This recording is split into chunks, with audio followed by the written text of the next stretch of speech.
Yo, it's your boy Ryan, Northwest Sports Fanatics, back at you with a new video. Today is Monday, September 23rd, 2024, with your boy Ryan and the Northwest Sports Fanatics. Make sure you guys subscribe to the channel.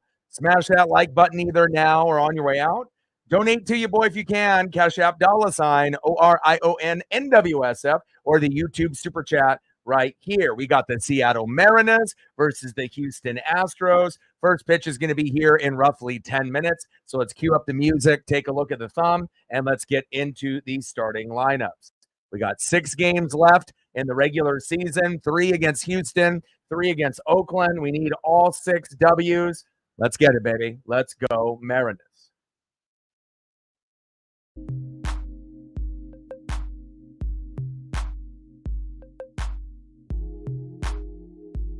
And on the thumb, on the left, we have Julio Rodriguez.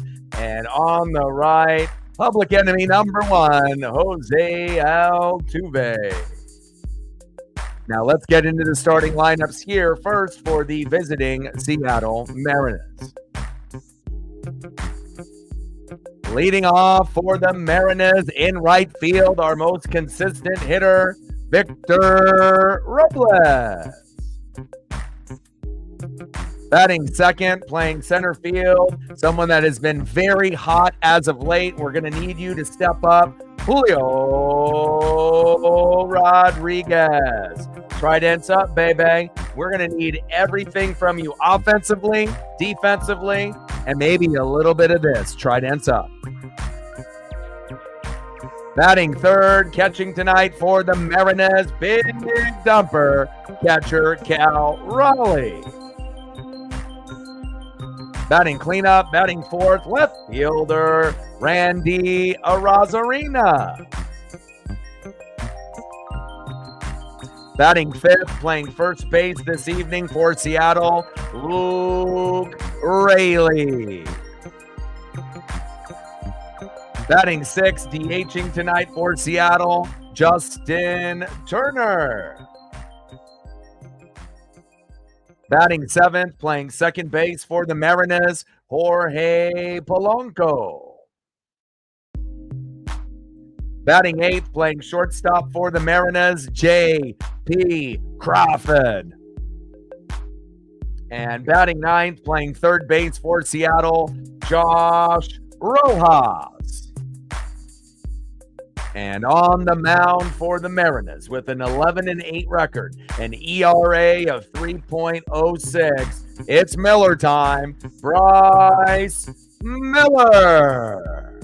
Let's go, baby. We need a solid performance today. Hopefully a solid 6 or 7 innings. I don't expect to get 7 to 10 Ks. It might be 4 to 7, but if we get a lot of pop-ups and ground outs, that might be just enough to beat the Astros. Let's go, baby. And now let's get into the starting lineups for the home Houston Astros. No Yordan Alvarez tonight, so this is a good opportunity for us to take advantage. He may, pinch hit or, participate a little bit later, but as far as the starting lineup, he is not in it. Leading off for the Astros at second base, Jose Altuve. Batting second, playing right field, Kyle Tucker. Batting third, playing third base, Alex Bregman. Batting cleanup, batting fourth, catching tonight for Houston, Yanier Diaz. Batting fifth, DHing today for the Astros, John Singleton. Batting sixth, playing first base, Victor Caratini. Batting seventh, playing shortstop for Houston, Jeremy Pena. Batting eighth, the former Dodger left fielder, Jason Hayward. And batting ninth, playing center field, Jake Myers. And on the mound with an 11-8 record, ERA at 3.57, Hunter Brown. And this is probably the closest that I've seen record in ERA. They're both 11-8. Bryce's ERA is 0.51 less, but it's 3.06 for Bryce, 3.57 for Brown, and they're both 11-8. So it's as even as it possibly can be. I'm busy, Paisley. I got to work. Or you got to lay down and take a nap. Go take a nap. Paisley in here wanting daddy's attention, and I got obviously the Bills and the Jags on 13-0 so far, and then the Commandos and Bengals are going to be starting here in roughly 10 minutes.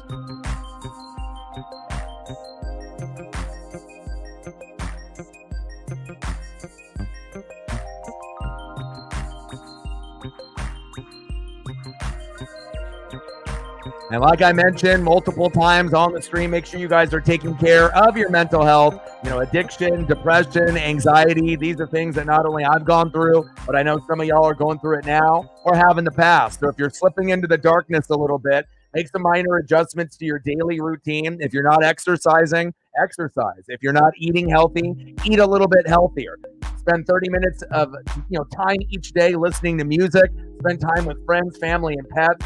Get rid of the toxic people in your life.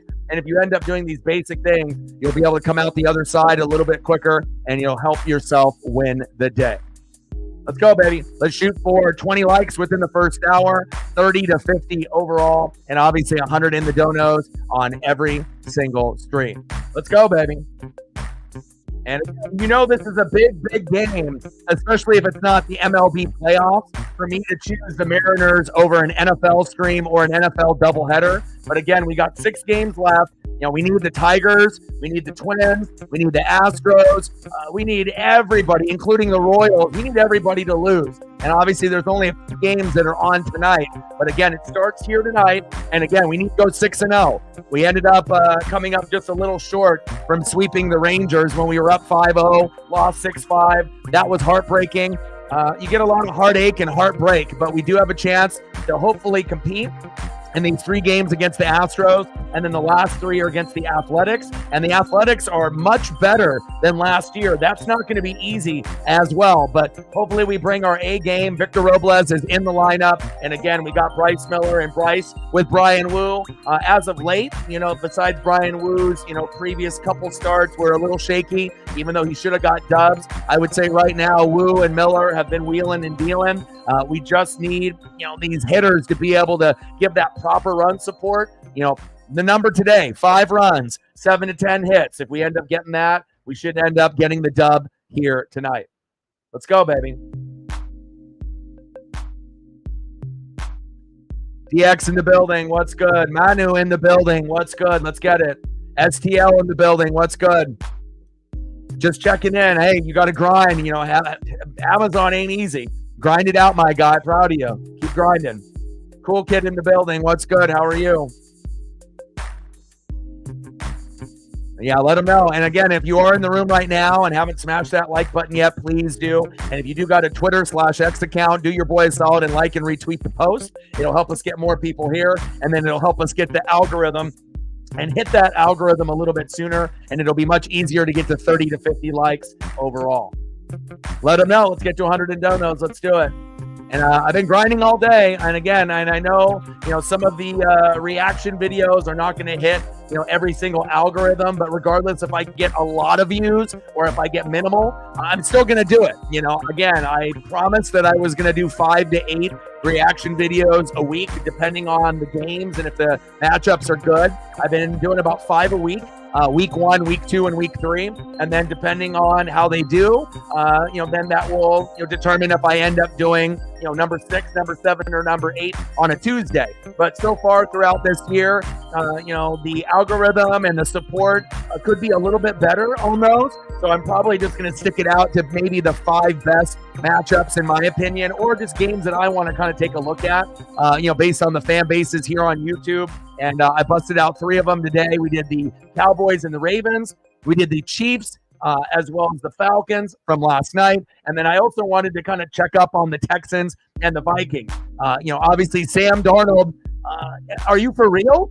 And I wanted to be able to kind of look at his throws and break that down. And Andy Dalton, salute to you as well. They had to throw your ass in there to make sure that Bryce Young was asked and that team could still win. And apparently Andy Dalton can still ball because they ended up getting a dub against the Raiders. So we'll see on how it kind of plays out as the season goes on. But a very weird 2024 year in the NFL so far. Yeah, I got the game on right now.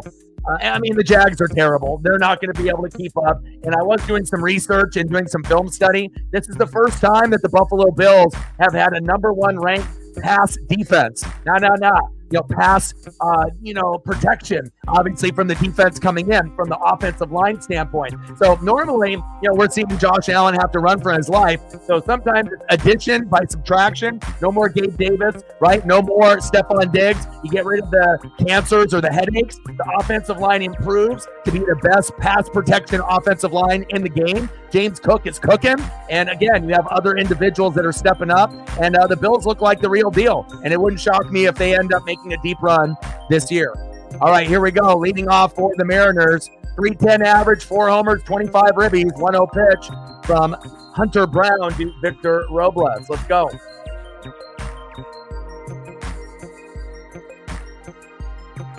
Pitch is outside, 2 balls and no strike to Victor Robles. And Victor is so good on the bags, offensively, defensively. He's one of the only guys that can drop bunts down for base hits. I love him. 2-0 pitch. Right back off Hunter Brown. It deflected off his body. Throw to first. Safe. And again, when Victor Robles gets a hit within the first 2 at-bats, 9 times out of 10, we end up winning the game. So you got to have a guy that sets the tone. There's a reason why J.P. Crawford is no longer the leadoff hitter and never will be ever again, in my opinion. You got to make sure you have the best players at the top of the order getting the most at-bats. Victor Robles, you are a G. You bring that electricity. You're one of my favorite top 5 Mariners on the team right now. Big facts. Next up, the hottest player on the Mariners besides Victor Robles, Julio Rodriguez. We've been getting big base hits. We've been able to get RBIs. We'll be able to get home runs. He's been doing fantastic. Got that batting average up to 272. He's 1 homer away from 20. When he was at 6 at the beginning of the year, I thought there's no way in hell he'll get to 20. But now he's got 6 games to be able to get 1 more home run. And chances are he'll probably get more than that by the time that the regular season's up. And if we're going to win the series against the Astros and the A's, we're probably going to need him to homer every other game for us to have a chance, or at least to put in some good RBIs moving forward. 1-1 pitch. Chopper foul, 1 ball and 2 strikes. 13-0, Bills on the Jags. And then I will be putting up, obviously, the Commandos going against the Bengals here in about 2 minutes. So we're going to be watching multiple games here, and I'll be able to cover all 3 at the same time. Let's go. Megan in the building, what's good? Captain Oreo in the building, what's good? Julio fouls that one off. 1 ball and 2 strikes. Cool kid, yes, he has. And obviously, Brian Wu, last couple starts don't really define him, but if you really watch, whether you get a win or a loss, but run support has been shaky. He had 1 matchup a couple games back where he got roughed up, but Wu and Miller have been playing better than Kirby and Gilbert, but again, it kind of comes in flashes. One game it might be Wu, the next game it might be Miller. Again, the only one that's not in the starting lineup is Luis Castillo, still on IR, but should be coming back pretty soon. 1-2 pitch, Julio fouls that one off. 1 ball and 2 strikes. Ana from Mexico in the building, our number 1 fan from Mexico. Go Mariners, vamos Mariners. How are you? I hope you're doing great. PJ in the building, what's good? Reflect in the building, what's good?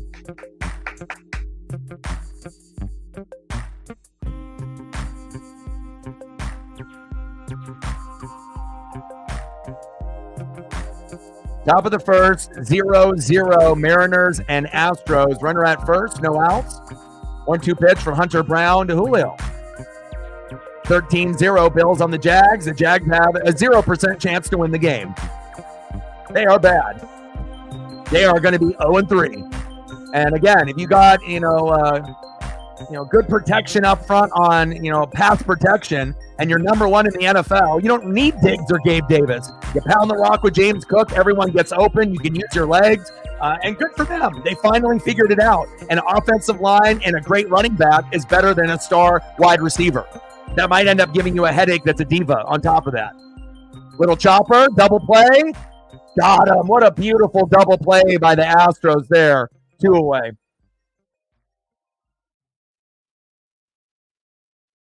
Next up for the Mariners, catcher, big dumper, Cal Raleigh.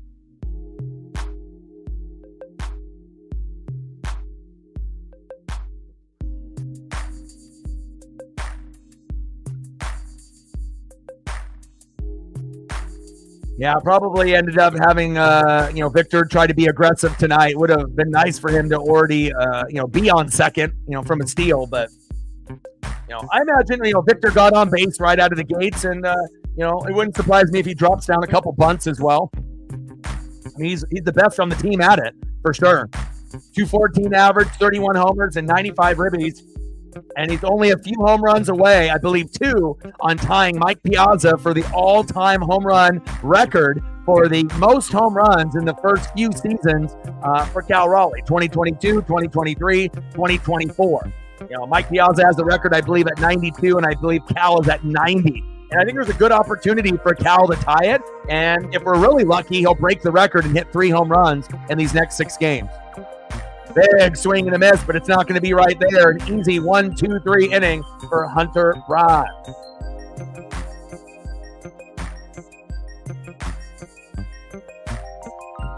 Nice job by Hunter Brown. Almost identical record in ERA to Bryce Miller. They're both 11-8, but Hunter Brown, ERA of 3.57, the Miller's 3.06. It's the most even matchup that we've had all year based off numbers and analytics here in 2024. Leading off for the Astros, second baseman Jose Altuve. Batting second, right fielder Kyle Tucker. And batting third baseman Alex Bregman. And one good thing for the Mariner fans and MLB fans is that we're not going to have to see this individual here today.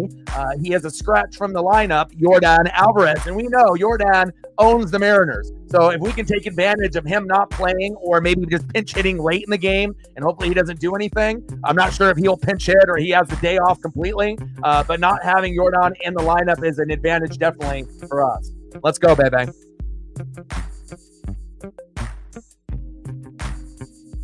I got to turn on the commandos here as well because the Bills are just mopping the floor with the Jags. So I assume that one, I'm still going to keep tabs on it. But again, let's see what we got going on here with the Commandos and the Bengals. I would assume both home teams are going to win, especially the Bengals are 0-2. They're going to be desperate as hell to get on the win column. But again, it's going to be up to that offensive line in Burrow as well as the defense to make enough plays at home to get the job done. Because the Commandos are kind of a sneaky team. If you take them for granted, they'll punch you in the mouth, and every once in a while, they'll beat you. But they do got Jaden Daniels, a brand new rookie QB. So you would think, even with the Bengals 0-2, this is an easy opportunity to take advantage and get your first victory of the year. All right, so I got both of those on right now. All right. Have fun watching F1. Catch up with work, and I will talk to you soon. I see that. 13-3 Bills. And on the mound for the Mariners, it's Miller time. Bryce Miller. Let's go, baby. We need 6 to 7 solid innings. Let's go, Bryce. First pitch is outside to Jose Altuve, 295 average, 20 homers, and 65 ribbies. I don't know if he'll be taking off his shoe and sock and showing that he did get hit in the toe and get ejected like he did a couple games ago, but we'll find out. Like, sub, donate, comment, share. If you haven't smashed that like button yet, please do. Help us get to 20 likes within the first hour, 30 to 50 overall. And plus, we're doing baseball over NFL. Obviously, that's a big deal, to be doing baseball over the NFL. NFL and college football, typically you're king, but when you got 6 games left and the Mariners need to win them all, and we're going against our, rivals, the Houston Astros. I'm not going to pass up on an opportunity like this. I can still watch the Bills and Jags and keep up. I can still watch the Commandos and the Bengals, but this is must-see TV here. Let's go. 2-1 pitch from Miller to Altuve. Pitches inside, 3 balls and 1 strike. Touchdown, Bengals, Jamar Chase, and I see that T. Higgins is back as well, and that's a much-needed lift and boost, not only for touchdown dances, where they can do them together, Higgins and Chase, but obviously a nice 1-2 punch for Burrow to help them get this dub at home. 3-1 pitch. Big swing, 3 balls and 2 strikes. Count is full. Let's go, baby.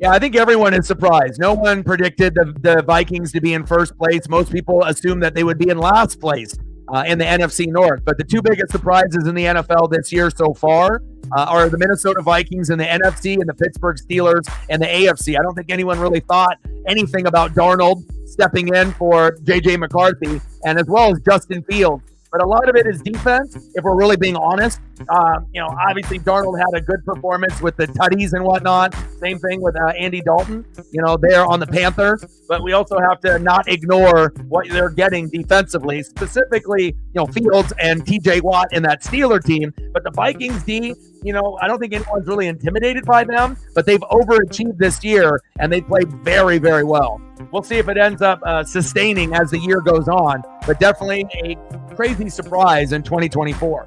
That's why you never can really predict what's going to happen in the NFL with the parity in the league. 1 away. Bottom of the first, 0-0. Next up, Bryce Miller to Kyle Tucker. 286 average, 22 homers, and 47 ribbies for Kyle Tucker.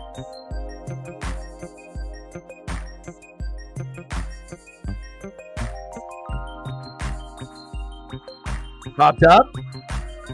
Stay in play. Stay in play. Julio's there. No fly zone. There we go. Thank God.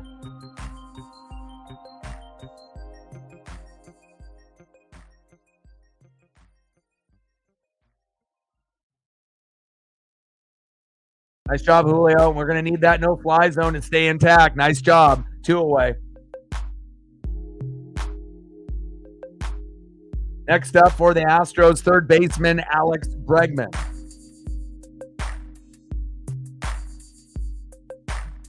Pitch in there for a strike to Bregman.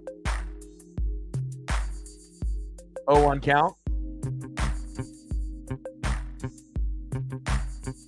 All right, see where we're at. We're off to a good start. Good participation by people in the room. We're already at 16. So now at 18. So literally we got like 95% of the people in the room have smashed the like button. Thank you. Only 2 more to go to hit 20 within the first 30 minutes. And then obviously we'll be on our way for 30 to 50 overall. Thank you so much. 1-1 pitch to Miller to Bregman. Popped up. And that should be an easy 1-2-3 inning here for the Mariners. Randy Arozarena calls off Julio. And there we go. I love that. There we go. Jason with a tour. Saquon is that guy. I mean, he's looking like the best running back in the NFL right now. And we already knew that he was always top 5 with the Giants when he was healthy. But that was the big what if. Can he stay healthy? But as long as he doesn't have any major injuries, he looks like the most dominant running back. And they don't even have Jason Kelce up front. Imagine if they did. He would even be better than what he is right now. Big fact. So congratulations with the Philadelphia Eagles. $2 holla, 98 to go. Let me know what you want to do for photos. Do you want Saquon or do you want Julio? You let me know. Stacks on stacks, racks on racks, a little cactus jack, bang, bang. Or I can do one of each. Whatever you want, I got you. Thank you. $2 holla, 98 to go, baby. Let's get it. End of the first inning. We're knotted up here at 0.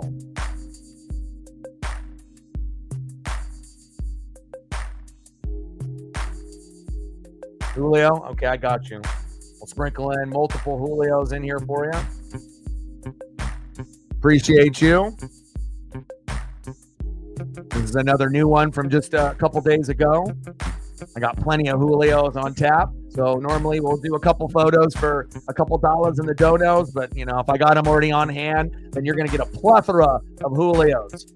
As if you donated $20 or more. I got you. Appreciate you, my guy. Trident's up. And if we're lucky, maybe we'll get something like this. And defensively, so far, so good out of J-Rod. Let's go, baby. Appreciate you. $2 holla. 98 to go. Let's get it. And I'll be doing the Mariner game tomorrow as well. And then I'll probably end up doing it on Wednesday, even if it's on at like 11:30 in the morning or noon. And then Thursday, I'm taking a me day. Mariners are off. It is Giants and Cowboys, so the Cowboys are going to beat the brakes off the Giants. I'll probably be watching some in the background when we're at the arcade at Ground Control. Going to have probably pizza, burgers, or tacos, maybe make a trip to Voodoo Donut, and that way that I get at least one me day. I haven't had a day off in months, so it'll be nice to throw back and play some video games, some Ninja Turtles, Hydro Thunder, maybe some NBA Hang Time or NFL Blitz. I'm very excited about that, but in the meantime, we're going to be grinding out these Mariner games, obviously here on Monday, Tuesday, and Wednesday. Next up is Randy Arozarena. 1-1 count to Randy, 219 average, 20 homers, and 58 ribbies to Randy Arozarena. And he just hit his 20th home run a few days ago. Let's see if we can get to 21. Arozarena, line drive. Pena is such a good Gold Glover. You're not going to get too much past him. He's got great awareness, great agility. Nice job by Jeremy Pena. One away. Next up, first baseman Luke Raley. 19-3 Buffalo. That game's over.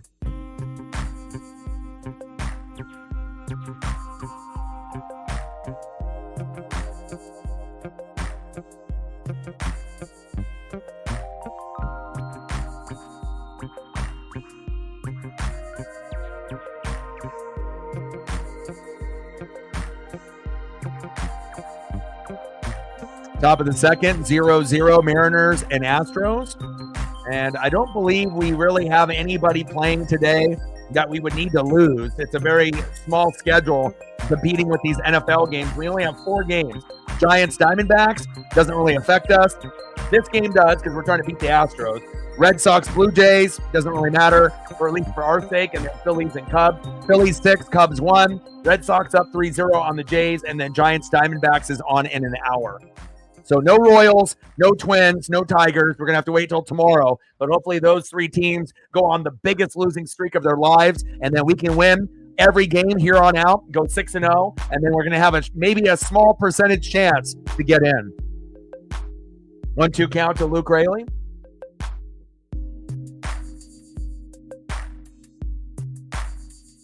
He's probably the most exciting player on the team, Jaden Daniels. Little slow dribbler, throw to first. 2 away.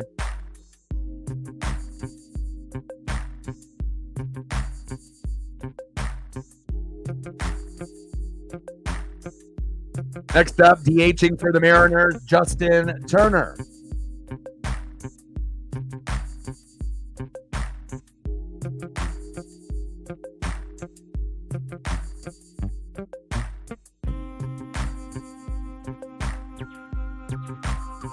Best starter ERA, Skeens 1.99, Sale 2.113, Hunter Brown 2.58.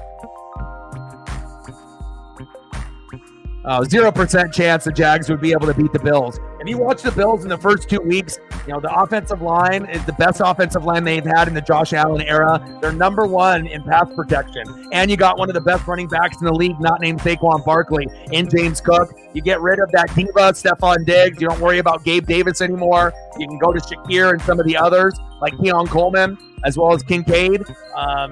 The defense is actually much better as well, even though they've lost like 4 or 5 starters.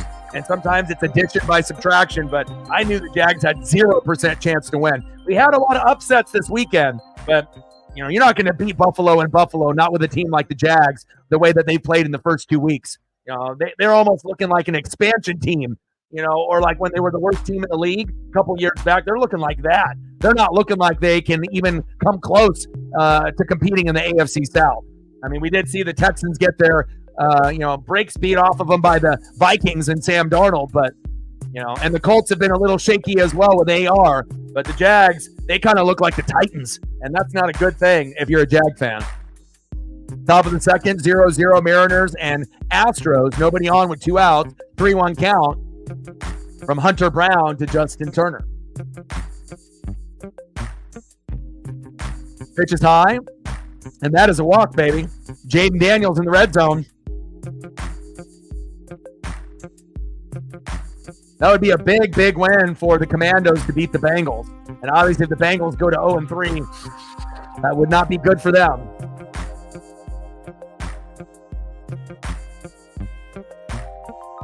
Turner to first. Next up, second baseman Jorge Polanco.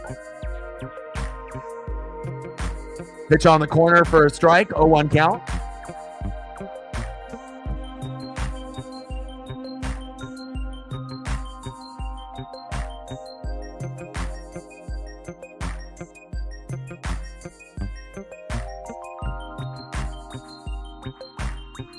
Pitch is outside. 1 ball and 1 strike.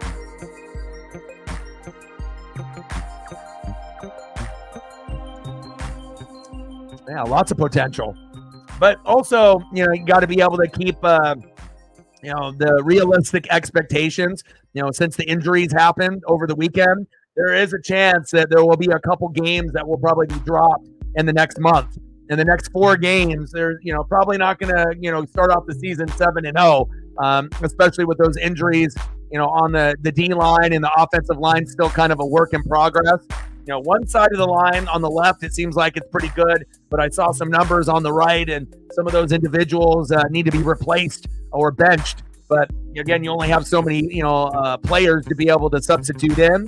But even with that being said, hey, you're 3-0. Touchdown, Commandos. That's probably the most impressive thing. The line is maybe second worst overall, 31st ranked, and you're 3-0. Just imagine when you have an average line, a good line, and an elite offensive line, and a tight end. Then it's going to be game over for everyone playing the Hawks in the next couple years. Big swing and a miss. Down goes Polo. And we leave one stranded, damn it. Let's go to the bottom of the second inning, and we're still knotted up here at 0.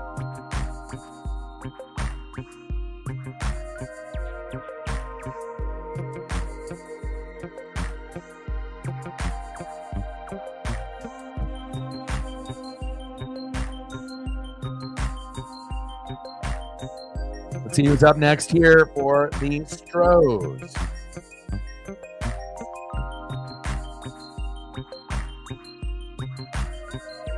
Next up for Houston, catcher in the cleanup spot, Yanier Diaz. Batting second, DHing in the 5-hole, John Singleton. And batting third, first baseman, Victor Caratini. Let's go Mariners.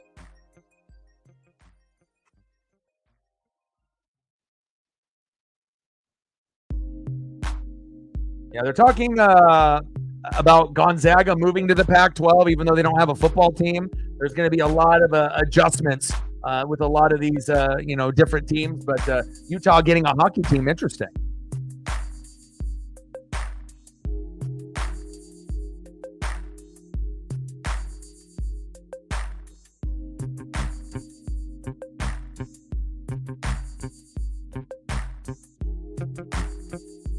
Yeah, the way that the draft ended up going down, Elliott took Lamar in the first round. Then Sarah took C.J. Stroud second. Then Megan took Josh Allen third. Reflect took Jalen Hurts fourth. And then I was stuck with AR, which looks like it might have been a mistake. But, hopefully he gets better as the year goes on. But if things don't get better for me, I'm going to be out of the playoffs for the first time in my life. And that is not what I want, especially for all the time and effort and energy that I put in. But injuries, I've never been hit this hard ever with 2 top 4 players being out in the first week or 2. They're talking about McCaffrey might not be able to come back until maybe even later than expected. Like if he ends up coming back like week 8, week 9, like in October, I might not be able to make the playoffs because I might not be able to recover by then. You know, it's one thing to have McCaffrey out, but then also Cooper Kupp. And I really do think McCaffrey would have been a top 3 running back this year. And I think Cooper Kupp would have been a top 3, top 4 receiver as well. So when you're missing out on 50 points a week, you can't really make that up. And I am hurting. And hopefully that I will be able to claw and scratch, you know, my way to maybe being 4th. But I'm not going to be able to get 1st place, 2nd place, 3rd place. I gotta pray that I can be that last playoff team and, you know, suck ass in here in the beginning, and then hope that I can just, you know, stay afloat and tread water, and then get hot, you know, at the end of the season, and hopefully I can get in. And if I can get in, anything can happen. But it doesn't feel like I'm gonna, you know, be able to do anything really. You know, I just got too much going against me. But congratulations to the rest in the league, you know, that haven't got hit with the injuries. You guys are doing a great job, and it's very exciting to see the growth in the room. Throw to first. Yanier Diaz, 1 away. I feel like the players in the league are much better overall, top to bottom this year than in previous years. And again, I think there's going to be probably 6 teams, you know, battling it out for 4 spots. And then the other 4, you know, they're going to do their best. But again, if you end up starting off 0-4, 0-5, or having a bunch of injuries, really tough to come back when you got some really good teams. And after this week ends, we're only going to have 1 undefeated team. I've never seen that, where we only have 1 team that's undefeated and everyone else is 1-2, 2-1, or 0-3. But that's where we're at. It's a very weird year, not only in fantasy with quarterbacks and tight ends being crappy, but also just the injuries with studs and also, you know, with good role players not being available. Next up is John Singleton. 0-1 pitch from Miller to Singleton. Big swing and a miss, behind in the count, 0-2.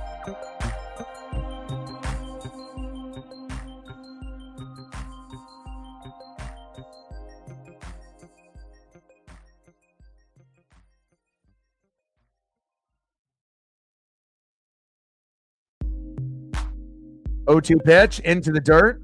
1 ball and 2 strikes.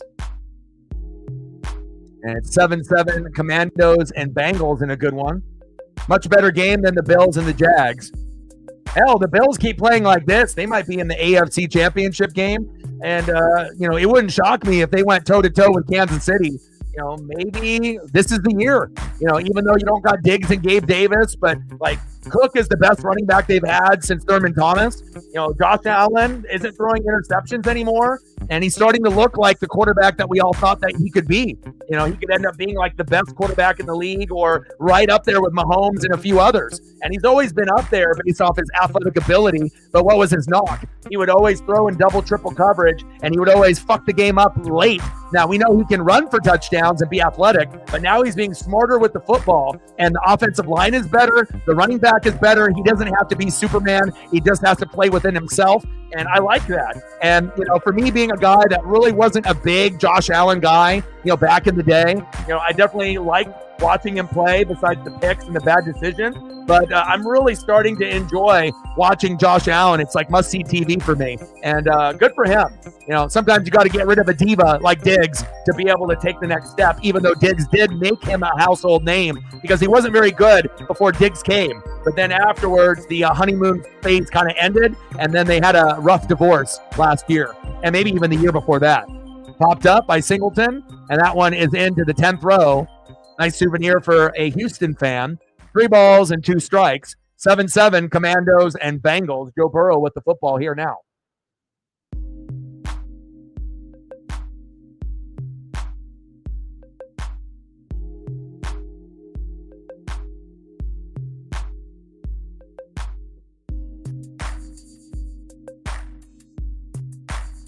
Three-two pitch.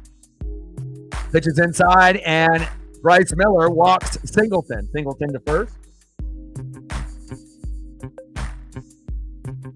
Next up for the Astros, first baseman Victor Caratini.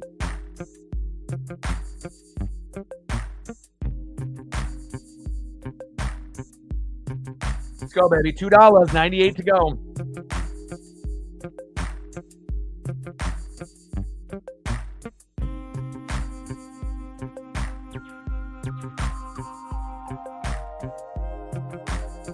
All right, we're one more like away from 20.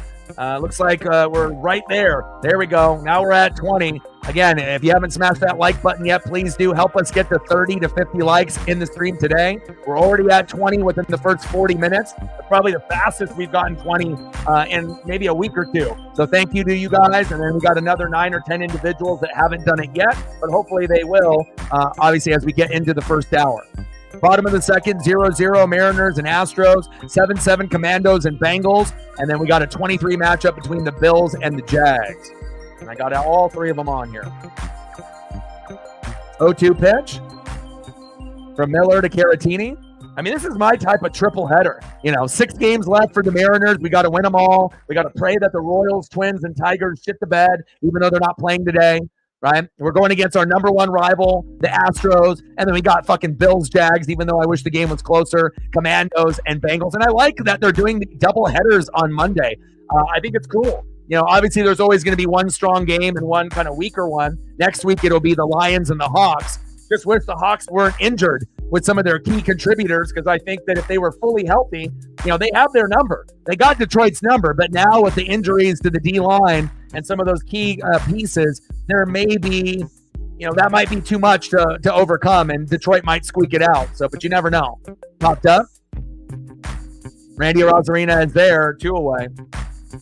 But it shows you, it's like the Bucs were very good the first couple weeks, right? But if you end up not, having some key guys like me, I didn't have Vita Vea or Antoine Winfield Jr., my 2 best players on D, and we got fucking crushed by the Broncos, who were 0-2. And the D-line played terrible. I went back and watched the film, the effort. Man, if I could end up, giving some guys the boot, onto the bench, based on what I saw, I mean, the D-line didn't pressure Knicks at all. The effort was terrible. And that's why it's so important to have guys like Vita Vea to hold those guys accountable. And when he's not in there, everyone else was just kind of lollygagging. And again, if you're just going to kind of take it easy, you're going to get punched in the mouth. And the more hungry team won. Congratulations to Bo Nix and the Broncos getting their first dub against my Bucks. And hopefully we'll be able to recover. Injuries suck. 0-1 pitch to Jeremy Pena. Little dribbler. J.P. Crawford, throw to first. Safe. Damn it.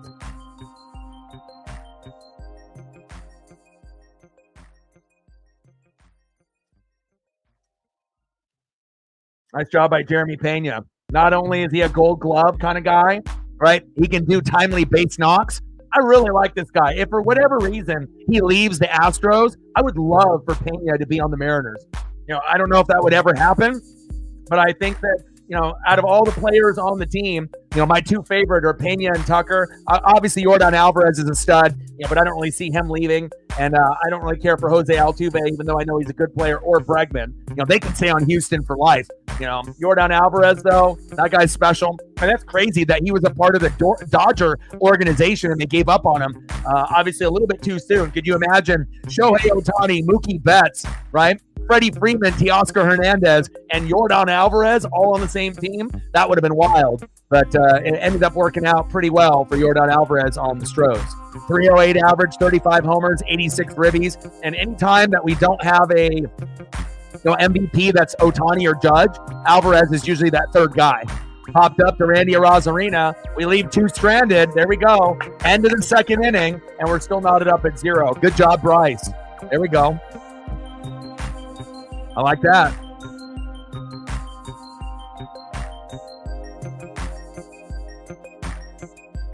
Let's see who's up next here for the Mariners.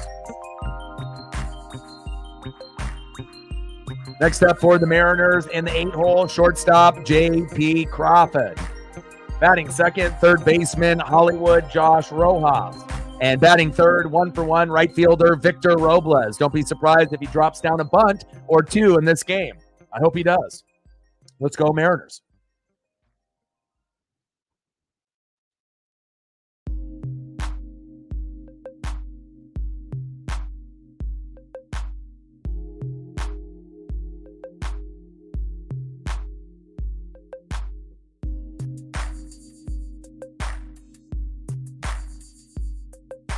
Yeah, we're doing this, David, over football, and normally I wouldn't, but we only have 6 games left, and we do have a chance to be able to make the wild card. It's between us, the Tigers, the Twins, and the Royals. So with 6 games left, I already committed myself to trying to do 150 out of 162 games, which is more than pretty much anybody on YouTube except for a few people that cover other teams like Valhalla and the Dodgers and others. But there's not many of us that have that type of commitment. And of course, I ended up doing 3 reaction videos today.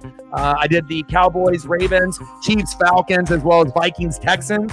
So I've done 5 this week, 5 in week 2, 5 in week 1. I am watching both of the NFL games right now, but if I ended up doing the Bills-Jags live stream instead of this, I mean, the game's fucking over already. It's already 27-3. The Jags are dog shit. The game to stream would be this Bengals and Commandos, and obviously I'm watching it right now, but, I want to make sure that, we're doing everything in our power from the sports gods to be able to try to get these dubs, and Astros are our number 1 rival. We need to go 6-0 in these last 6 games, and that is why we're doing the Mariners over Monday Night Football. Every once in a while, that'll happen. And once Monday Night Raw comes to Netflix, if the matchup is shitty, I'll probably do Monday Night Raw live stream watch party over, Monday Night Football, depending on who's playing. It kind of depends on who it is. Like if it's Jags and Giants, you know what I mean? Like I can do it, but Monday Night Raw might be a little bit better than Jags Giants if we got some kind of matchup like that. Hopefully we don't have anything like that on Monday night. Usually it's Thursday night with the shitty matchups. 0-2 pitch to J.P. Crawford. Pitches outside. 1 ball and 2 strikes.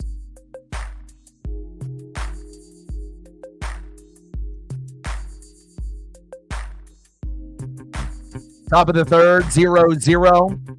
Mariners and Astros. Unfortunately, we don't have the luxury to be like you and to be a Phillies fan and, already be in the playoffs. It's always going to be a little bit more difficult for us. So, but I do think that the matchups are going to be good, and we'll be doing Mariners on Tuesday, Mariners on Wednesday. Thursday, it's Cowboys and Giants. I'm going to take the day off. Mariners are off. Going to have a me-day. Go to Ground Control, this 2-story arcade in downtown Portland. Maybe go get pizza or burgers or tacos, and then maybe hit up Voodoo Donut. Haven't had a day off on the channel in months, and it'll be good to see my best friend Justin. And then we'll be back at it on Friday for the Mariners and the Athletics. Saturday, we got the Ducks and UCLA, as well as the Mariners, and then we'll tap into Sunday and see where we're at.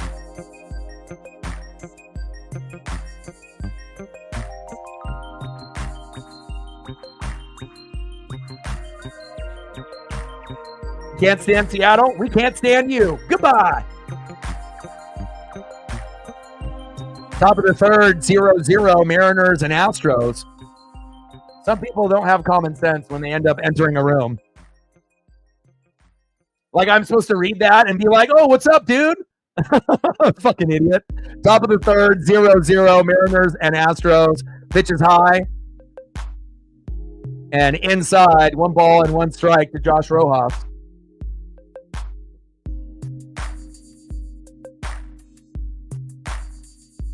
1-1 pitch. Big swing and a miss from Rojas. 1 ball and 2 strikes. Come on, Josh.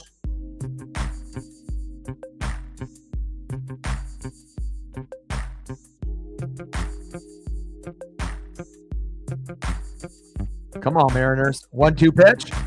Pitch is outside. 2 balls and 2 strikes.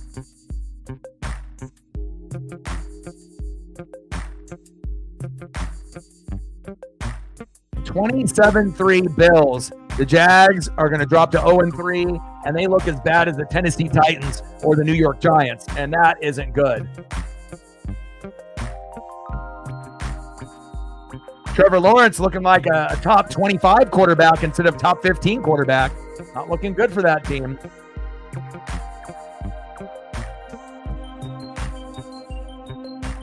Top of the third, 0-0, Seattle and Houston. Nobody on with 1 out.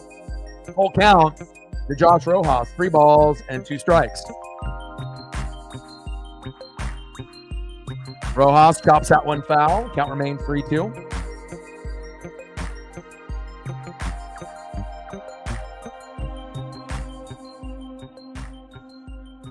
Yeah, we just got to get you in the win column. Like I said, it's been a couple rough years for you.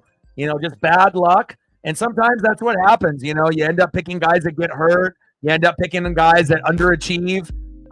End up picking guys that have quarterbacks that go down like Tua.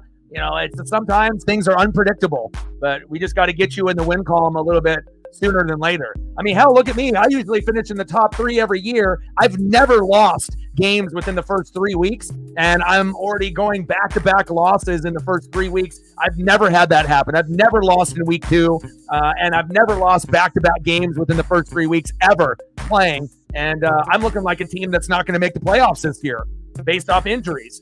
So, I'm hoping that I can turn it around, but fuck, if McCaffrey doesn't come back until late October, I'm fucked. So he's going to go to Germany to see a specialist, and I don't know what they need to do. Inject something into his fucking leg, change his leg into a fucking robot leg. I don't give a damn what happens, but I need to see his robot ass out there on the field, get me some goddamn PPR points. Cooper Kupp needs to get out there too. Top of the third, 0-0, Mariners and Astros. Runner at first with 1 out. Next up is Victor Robles. Yeah, we're only going to have one undefeated team. And reflect.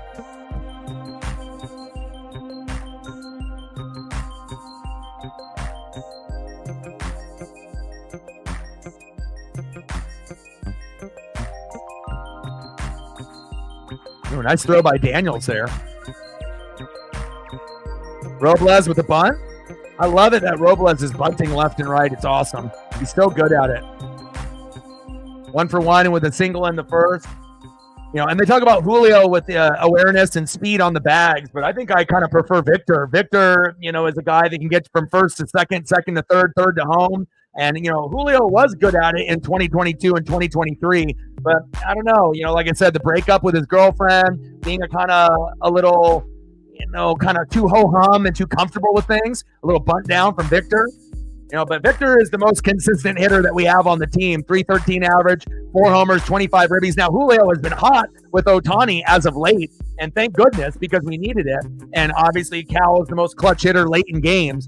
But if we could have just had this consistency earlier in the year and fired Service earlier, then maybe we would be, 8, 9, 10 games above 500, or maybe even 12 like we were in early part of June. Things drastically changed with our team when we hit that point, and where we're at now, but at least we still have a chance. T-Rex with a little hug there to Daniels. Yeah, your Colts do look better. And again, AR, makes throws that nobody else can make, right? But he also can't make throws that every other NFL quarterback makes. It's like the most frustrating thing. Like the guy can throw, flat-footed, slipping, 62-yard touchdown to Alec Pierce in stride, but then it's like a 5-yard slant and he throws it 5 yards over the head of the receiver or into the dirt. Like, I don't get it. Like, why is your accuracy so fucking shitty? And again, he needs to run the football more. Period. If the Colts want to do more damage, I don't want him to get hurt, but if you can't fucking throw, you need to run the damn ball. Right? Not only for fantasy points, but for the Colts. There's going to be a few plays if you ended up watching that game against the Bears that you probably should have ran it in instead of trying to squeeze it in there. And he's been getting these bad interceptions lately that if he just would have tucked it and ran over the players, he would have got into the end zone, probably an additional score on the ground every single game. Twice, 3 times like Cam Newton used to. I don't want him to get hurt. But at some point, he's going to have to be able to run over a motherfucker and be able to increase his value. Otherwise, people are going to be very frustrated with him. I mean, hell, I don't even know. I can't even play him in fantasy. Like week 1, you did great. 25, 30 points. But the last 2 weeks, you've gotten like 5. You're killing me, Smalls. And then I put in Baker Mayfield, think he's going to do better. And then he shit the bed against the Broncos. Gave me an 8. Between Baker and AR, that should be pretty good. Baker was ranked the number 1 quarterback within the first 2 weeks. AR's got all this potential, but I just don't understand how he regressed in his completion percentage, and I don't know if Josh Downs coming back will help, but Michael Pittman needs the ball a little bit more. They need to spread it around, and he needs to run the ball more. But again, it could be worse for you guys. You could be 0-3. And he could be injured, so at least it's not that. But again, there needs to be a lot of changes. Look at Seattle. Their offensive coordinator from last year that's now in Chicago. Terrible. Waldron is some shit. And now you see how a good offense runs when they have a good OC, and that's the biggest difference in offenses this year, in my eyes. If you have a good OC and you can execute, you go from the Hawks in 2023 to the Hawks in 2024. They have the 31st offensive line out of 32 teams, and they're 3-0. How is that possible? Because you got probably one of the best OCs in the game right now. Facts. Top of the third, 0-0. Mariners and Astros. Runners at first and second with one out. Julio, chopper. Throw to third. Got Rojas at third. 2 away.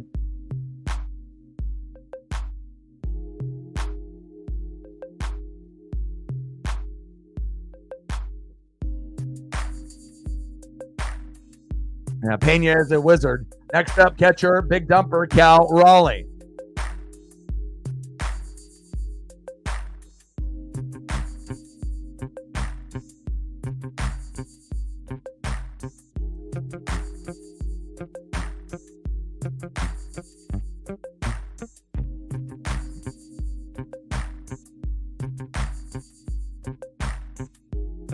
For 1 with a strikeout in the first for Big Dumper. 27-3 Bills. That game's already over, even though it's in the second quarter. And then we got a 7-7 game. There we go, Cal. Here we go. Bring him home. Go, Victor. Go. Go, Victor. Go. Save.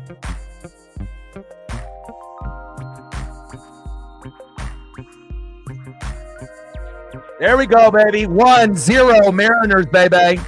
Commandos with a touchdown. Let's go. Let's go, baby. Austin Eckler. There we go. Nice job, Cal, with the RBI. Victor Robles coming home. 1-0 Mariners.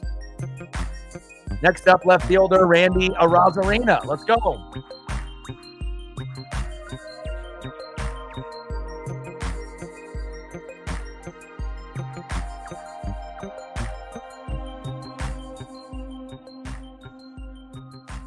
Let's go, Randy.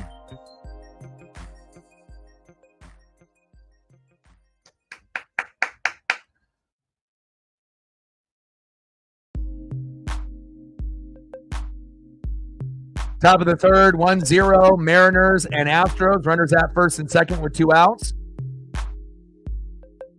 And the answer to your question, DX, is you don't have one, unfortunately. Again, when they lost Jesse Bates III, that changed everything.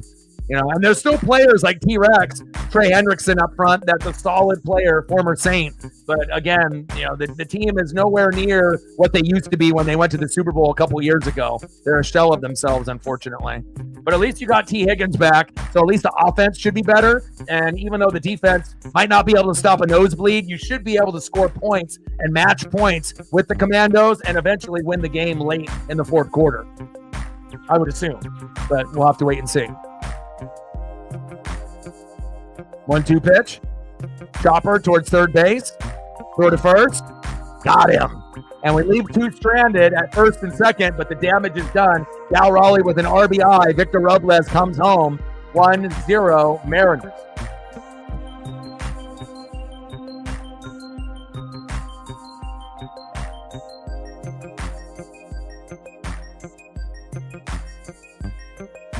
And like I mentioned multiple times on the stream, make sure you guys are taking care of your mental health, addiction, depression, anxiety. These are things that not only I've gone through, but you guys might be going through it now or have in the past. But I'm telling you, if you just make a little bit of effort in your daily routine and exercise, eat healthier, listen to music. It seems like a very basic, 3 things. But again, if you push yourself and you actually do it, you can be like me and weigh 270 pounds and be overweight and be miserable and be depressed and have anxiety. And then, then I flipped the switch. I ended up walking with Paisley an hour and a half a day, 7 days a week for a year. Now I'm from 270. Now I'm down to 185. And I changed my diet as well at the same time.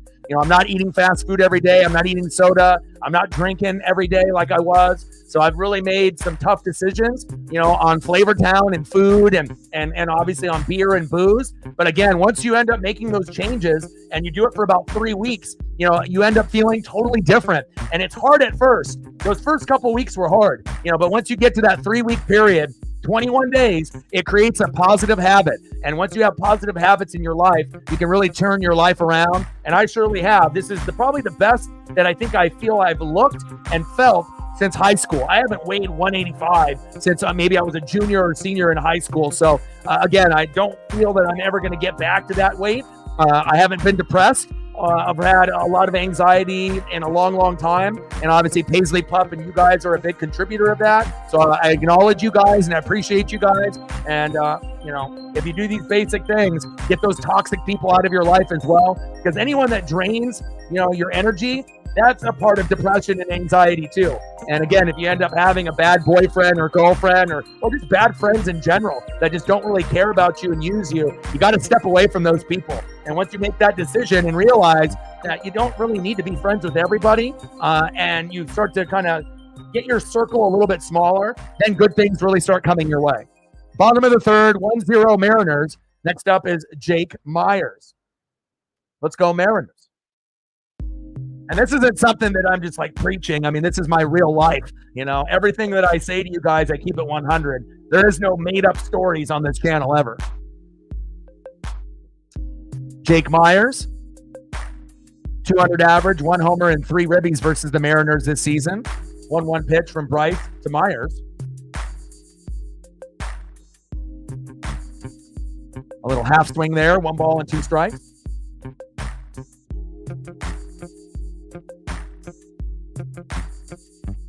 Thank you. I appreciate it. I never thought I would ever blow up and get that, that big, but again, when you start eating fast food, multiple times a day, 2 times a day, 3 times a day, breakfast, lunch, dinner, and you're not eating, vegetables or anything healthy. It's just garbage in, garbage out. It makes you feel like crap. And it's really crazy now. Nice punch out by Bryce. Now, when I try to eat certain types of food, like my body rejects it. It's like, I'm not going to be sick like I had Taco Bell and I'm going to have to run to the toilet. But it's like your body starts to kind of reject the bad foods and your body starts to learn what's good for you and what's not good for you. And I'm never going to go back to the person that I was. That is facts. Nice punch out there by Bryce Miller. Next up is Jose Altuve.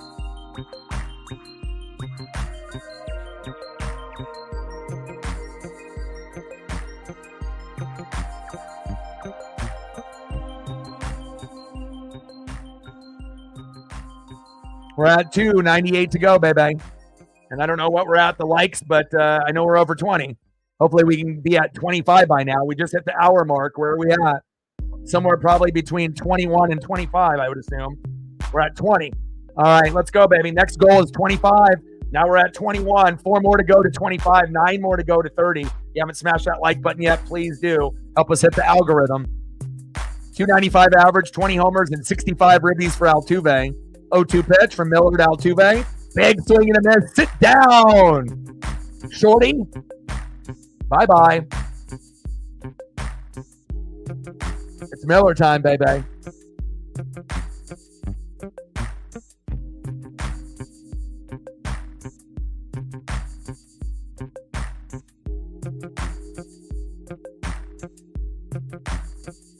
Next up, right fielder Kyle Tucker. We're winning today, baby. There we go. Julio is there. No fly zone, baby.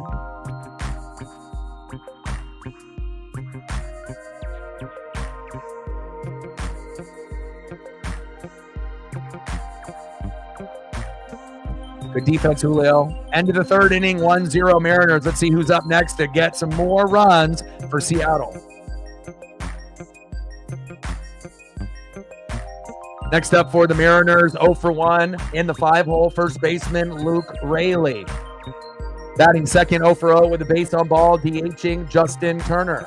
And batting third, 0 for 1 with a K, second baseman Jorge Polanco. Let's go Mariners.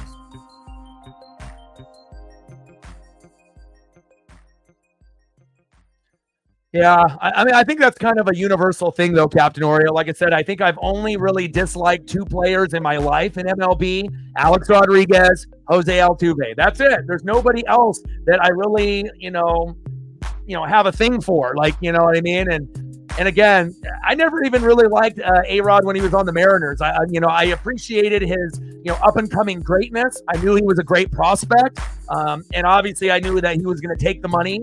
And again, I think that I would have probably not maybe hated him or not, had such a thing for him if he was clean. If he ended up not doing steroids and then he just ended up leaving our team and then, going to the Rangers and the Yankees and ended up winning World Series, then I don't think I would be as jaded really towards him. And it's not that fact that he left us. I could care less. I just didn't really like his personality, and as you've seen him now post baseball, kind of a D-bag, kind of a douchebag. So again, not every player is going to be a good guy on and off the field. But and then with Altuve, obviously it's the cheating, right? Just like with A-Rod, PEDs, injecting steroids, doing all that. But there's a lot of players that did steroids, right? It's not just him, right? And then obviously Altuve is kind of the ringleader for the cheating for the Astros. So, and I feel right now, Altuve is still the number one hated player in MLB, not just for Mariner fans, but overall. So. Yeah, and I will be doing MLB even if the Mariners get eliminated. Fingers crossed that doesn't happen, but I will be doing, Dodger matchups as well as the Phillies and other teams all the way to the World Series. So that way we're going to have, baseball, college football with the Ducks, NFL games, and then eventually we'll transition into a little bit of NHL with the Kraken as well. Big swing and a miss. 1-2 count to Luke Raley. 242 average, 21 homers, and 55 ribbies so far. $5 holla. Stacks on stacks, racks on racks. A little Cactus Jack, bang, bang. Appreciate you. Let me know what you want to see for photos. You want F1? You want Bengals? You let me know. Do I think the Steelers are going to win the division? I don't know. I mean, at some point you would think that Fields and Russell Wilson are going to shit the bed. It's not like Fields has really been playing that good. It's the defense that's really been carrying them. But, obviously with the Ravens, they don't have McDonald, and so their defense is kind of shitty now, right?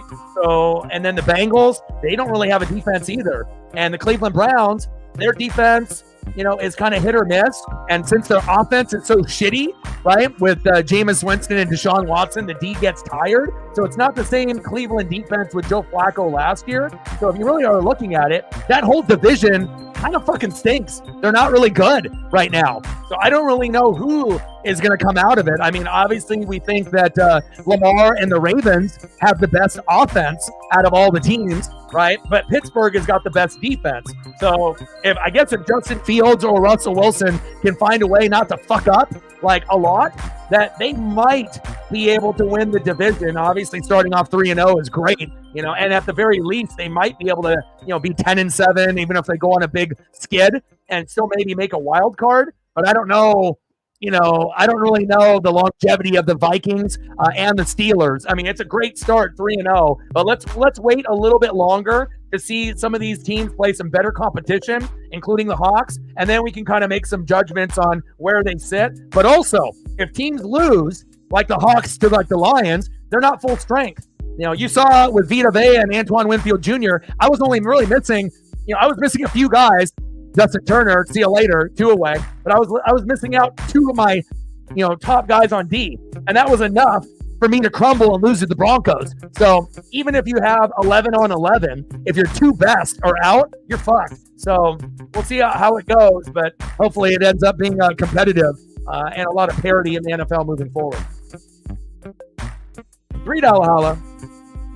Stacks on stacks, racks on racks, a little Cactus Jack, bang, bang. But if I had to take a guess, I would probably say the Ravens will find a way to win the division by winning 10, 11 games. And then the Steelers will probably be in second place if they don't have any major injuries to TJ Watt and that defense. And maybe they can get to 10-7 or maybe even better. I don't know. I got to wait and see. 3-0 is a great start, but let's get into the meat of the schedule and see how you play against better teams. But you still got to give them credit.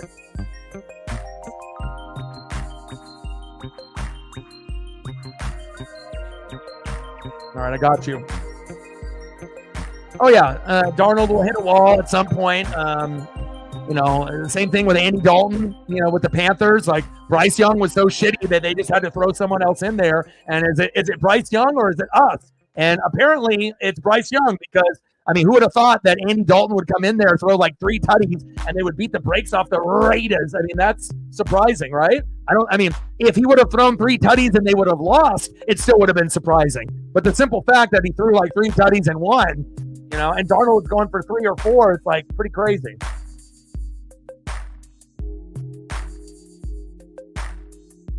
$34-3 Bills. Disgusting. And David wanted me to do that live stream over the Mariners. Come on! Line drive. Altuve is there. Let's go to the bottom of the 4th. 1-0. Seattle.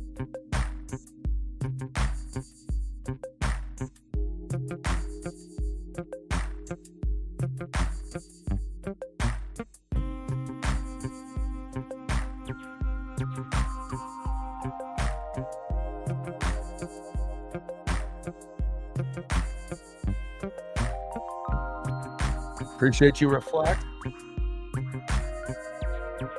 EX.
Squeeze in a few of these photos here.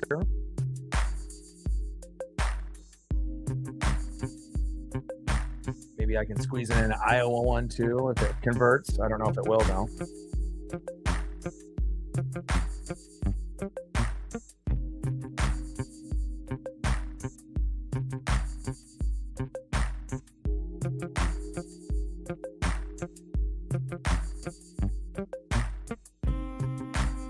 Tried some of the Iowa photos, but those ones aren't converting, but this one I will, I think. There we go.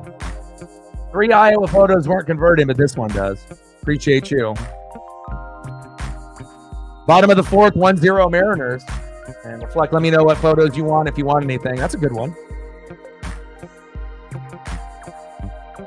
Bryce Miller still on the mound, wheeling and dealing.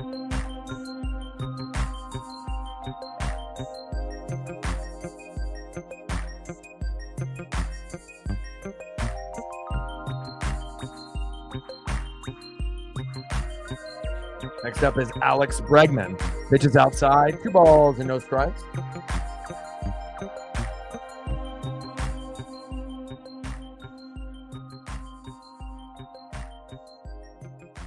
We're at 10, 90 to go. Stand with Ukraine in the building. What's good?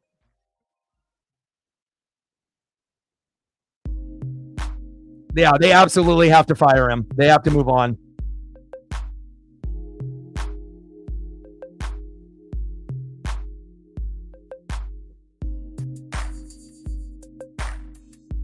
Yeah, I find ways to make it happen, though.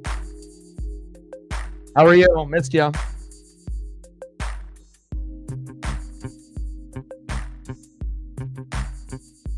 Beautiful photo of your husky pup this morning. I had to show my family.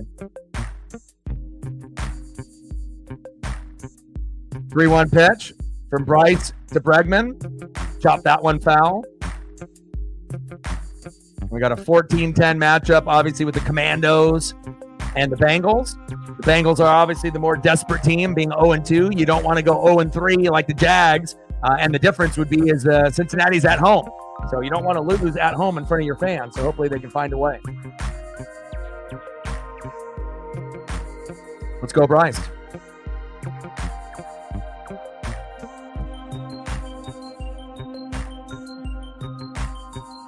3-2 pitch. Uh-oh, Bregman. Hopefully that stays in play. Julio's there. There we go.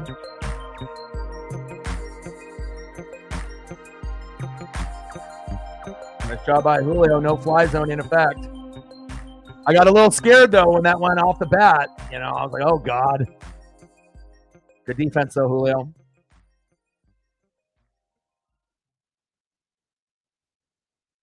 Next up, catcher Yanier Diaz.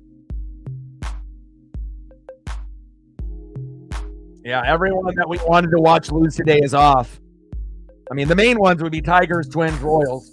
So, Red Sox are playing, I believe, today. Yeah, they're playing the Blue Jays right now.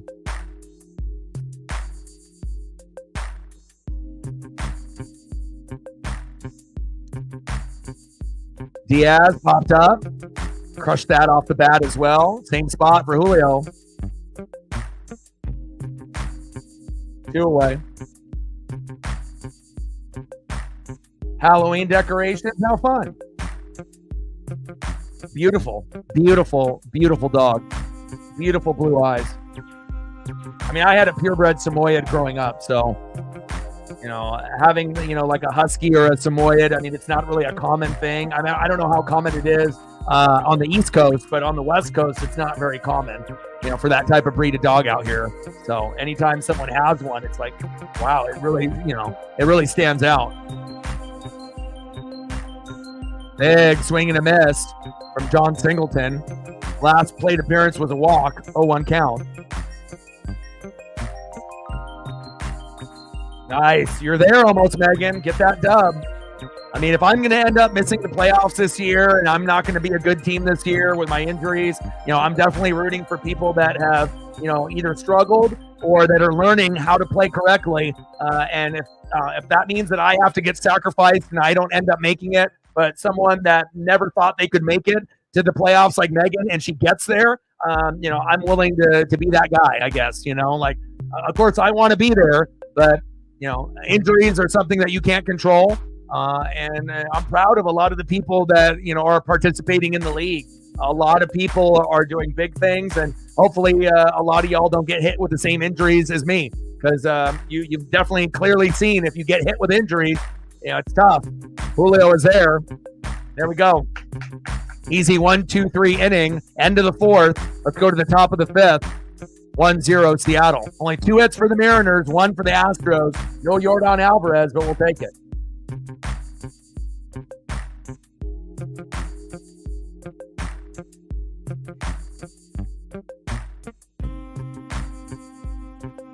Okay.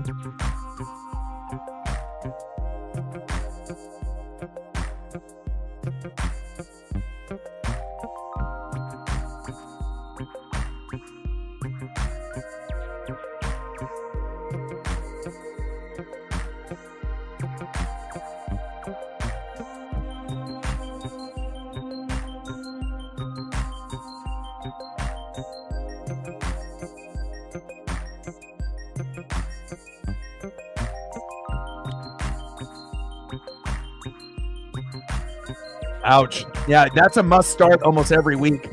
They have like the best pass protection line, but Cook right now is one of the best running backs. Obviously it's going to depend on the matchup and whatnot, and you have to look at that. But, Cook is, you have obviously with your league, you've got a lot of players to choose from and whatnot. But, yeah, Cook is money.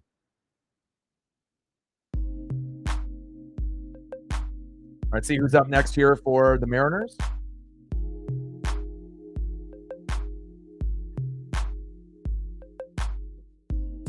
Next up for the Mariners, 0 for 1 with a K, shortstop J.P. Crawford. Batting second, third baseman Hollywood Josh Rojas. And batting third, right fielder Victor Robles. And I'm excited. I'm going to be able to take Paisley to get her nails trimmed and dremeled. And I'm going to do a self-wash to make sure I can wash her and get her all clean. Probably stop by Petco tomorrow as well before the Mariners stream tomorrow. So anytime that I can end up doing something special for Paisley, that definitely makes me smile and makes my day. As well as a Mariner win here tonight will make my day.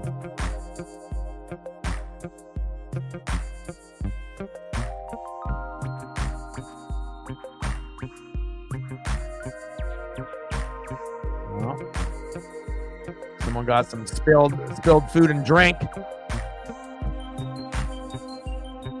They're like, I ain't touching that. Yeah, she doesn't mind it. I mean, again, we go to this like facility that is in my old, stomping grounds, and they have this like self-wash area where they have like 6 tubs that have like about 5 feet separating each tub, so you're not too close to another dog if they're there. And they usually have like 4 or 5 different shampoos and conditioners and face wash. And so, I'll do the nail trim and Dremel, and I'll let them do that in the back where they put the dog in the harness, and they can finish that up in about 5 minutes. And then usually when I wash her, it'll take maybe 20 minutes because I usually wash her multiple times, make sure that, she's clean everywhere. And then they have different, types of shampoos and whatnot. And I want to get my money's worth. I've seen some people that go in there and they only use like 1 shampoo. Hell no. If I'm going to be going in there and I'm going to be spending like $30 to $35 once a month, I'm going to get the most out of it. So I'm going to make sure that, she's the cleanest dog out of any dog that's in there, and she smells good too. So, but yeah, she doesn't really have a problem with it. I don't necessarily think it's like ideal, but when we went to the Pacific Ocean when she was younger, she would jump in and try to chase the birds and whatnot. And she likes to chase after the waves like it's an animal. Little slow roll dribbler, throw to first, 1 away. But yeah, she's not afraid of the water or anything like that. So.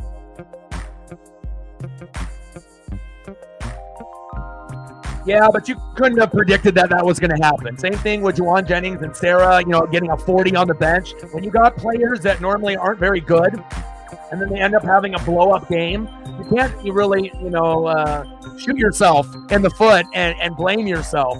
There's no one on planet Earth that was going to be starting those players unless you have nobody to play, and it's just like you're in last place and you need someone and you're just throwing them in there. You know what I mean? So, don't beat yourself up if you end up getting a 30 or 40 off a rando player that, ended up doing something big that was unexpected. I mean, it happens. It's the NFL, It's not like a lot of people knew that was going to happen, and you're the only one that fucked up and left him on the bench and ended up losing. When you end up playing reflect, you have to be on point. Typically, that's the way it is with me as well. Like, normally we have enough depth, where even if some of the guys end up, being crappy and shit the bed, you're still going to have others to step up to make up for it. And that's why it's so important to have really good running backs or really good wide receivers to make up and pick up the slack. So that way, if the quarterback sucks or the tight end sucks or your defense or your kicker sucks, that you end up getting, 15, 20, 30 points, out of each wide receiver spot or your running backs, to kind of make up the difference. So don't beat yourself up with that. There's not a lot that you can do in that situation. It just kind of stings, when you see that on your bench. So. Popped up, 2 away. I can take her off leash like at my elementary school that's up the road from my house. So I can go back there and then I can let her off leash and then she'll look at me and then she'll start running away. And then we can kind of like chase each other around. But eventually she'll get to a point where she just wants to eat grass. And then I have to, put the leash back on her. And then we end up going to a different area. But I usually don't like, unleashing her. Because I guess she is a little unpredictable. If she sees a cat or a dog or a squirrel, who knows? Or another person, or if someone is carrying like a cane, or something like that. I don't know if she thinks it's a weapon, but she doesn't like garbage trucks. She tries to jump and bite them, which is kind of scary for me, as well as like motorcycles. So if I have her on like a retractable leash and then all of a sudden a garbage man comes by or someone on a motorcycle and it's loud, she'll try to jump and bite it. Bite the motorcycle or bite the garbage truck. So I got to be real careful because if she leaps into the street and I'm not paying attention, I don't want her to get hit by a car. So I'm always on point, keeping my eyes and ears and everything around the situation with the Paisley pup. 1-2 pitch to Victor Robles. Slow roll dribbler. Pena's there again. We got to hit it to anybody but Pena.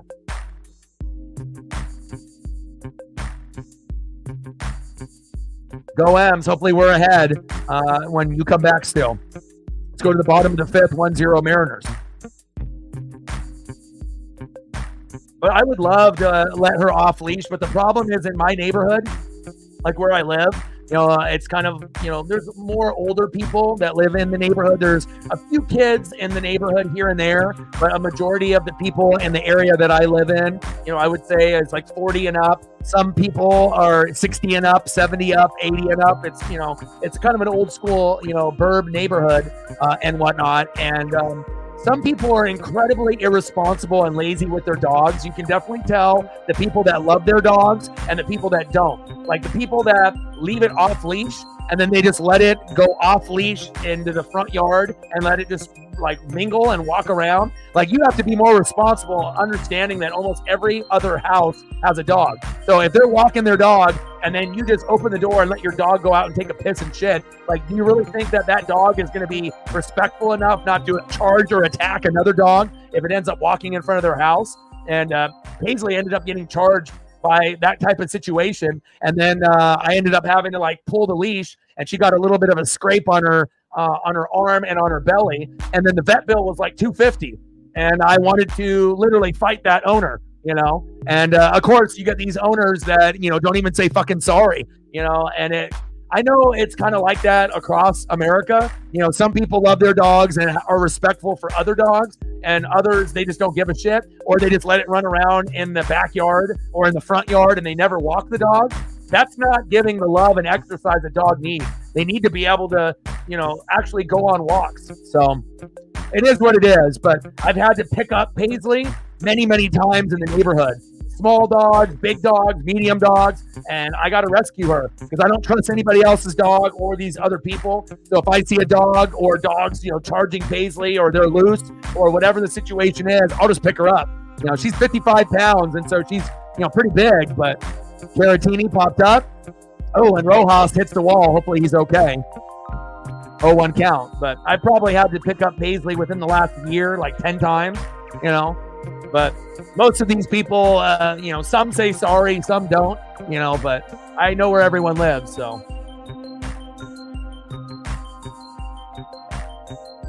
Oh, your husky, it doesn't listen? Okay. I enjoyed the post, though. Beautiful.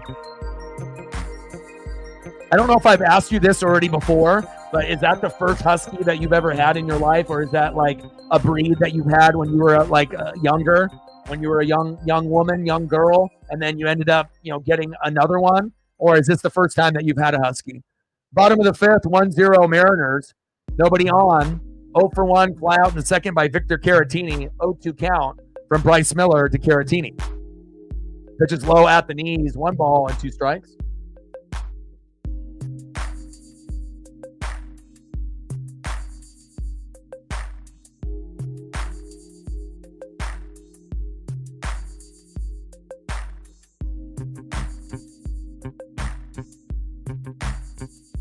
And if you haven't smashed that like button yet, please do.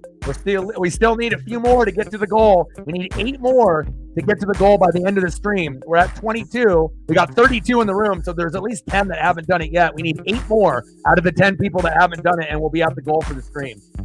We're at 22 now. We need to be at 30. Let's go. Big swing and a miss. Down goes Caratini. 1 away. Next up, shortstop Jeremy Pena, who's made a lot of plays on defense tonight. Now, I live in Oregon, but I do go up to Seattle a couple times a year. Since, obviously, hence I'm a Duck fan and a Mariner fan, so I live here in Oregon. First Husky, Goldens, Golden Girl, great show.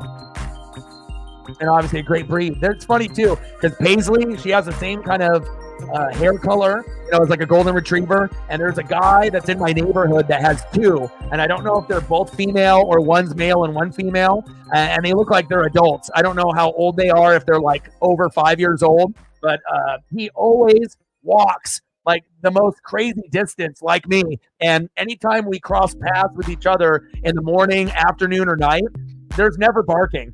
Like the Goldens never bark at us. Paisley never barks at them. They kind of just look at each other and they kind of give each other like the nod, and then they just keep going. But if Paisley sees a different other type of breed, she might yap and bark and and try to lunge and whatnot, but not with the Goldens. And obviously, I think Goldens are special too. Like I could definitely. I mean, I like my American Staffy with Paisley and whatnot, but if I didn't have an American Staffy, Golden would probably be next on the list. But Goldens do have a lot of issues with like cancer and other things that I've read and whatnot, and that would be so heartbreaking, to be able to give all. I mean, obviously any dog or cat can get cancer or get sick and die earlier than they should, with different diseases and other things. But I like the Golden Retriever type of personality. They're incredibly cute when they're a baby, and as when they get older, they're still cute. They still got all kinds of personality and love. And I've never owned one myself, but after walking, past that guy, I don't even know his name, but he lives in the neighborhood and he's got two, and he's always, at the same time, one on the left, one on the right, and they go for miles and miles and miles. That guy does just as long as I do, if not longer. He's doing probably 45 to hour walks. I usually do about an hour and a half a day. I would assume he does the same. Maybe he does 2 hours because he's got 2 dogs. But I really appreciate that kind of love that I see, even though I don't know who he is and we've never talked, but you can definitely tell that, the dogs love him and he loves the dogs. And, those Golden Retrievers are living their best life.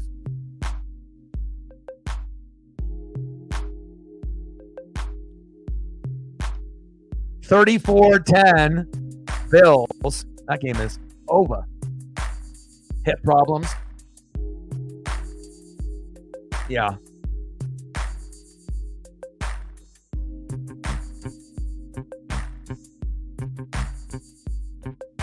Yeah, like with my Samoyed, I had a Samoyed. That's like my childhood dog that used to like pull me on a sled and whatnot. And, it lived, a good life, 14, 15 years, but towards the end, you could definitely tell with like, it was getting to a point where it was bad and there was like blood, that was like coming out, towards, Tito's mouth. And, there was like operations that we were like paying for and whatnot. And, there's nothing more tragic is when you see a dog suffering, but when you see like blood on like white fur, it's probably the most horrific thing that you can possibly see out of your dog. And, I definitely cried a lot, when we had to put, my dog down years ago. So, but, now I try to give all my love and all my attention to Paisley Pup. Nice job by Julio. Nice base knock. 148 hits this season, leads the team. And a nice slow row dribbler past Jeremy Pena, where Pena jumps and just can't get there. Nice hustle by Julio. There we go. About time that Pena doesn't make a fucking play. Nice job, Julio. Next up, catcher, big dumper, Cal Raleigh. Top of the 6, 1-0 Mariners. Let's go, Mariners.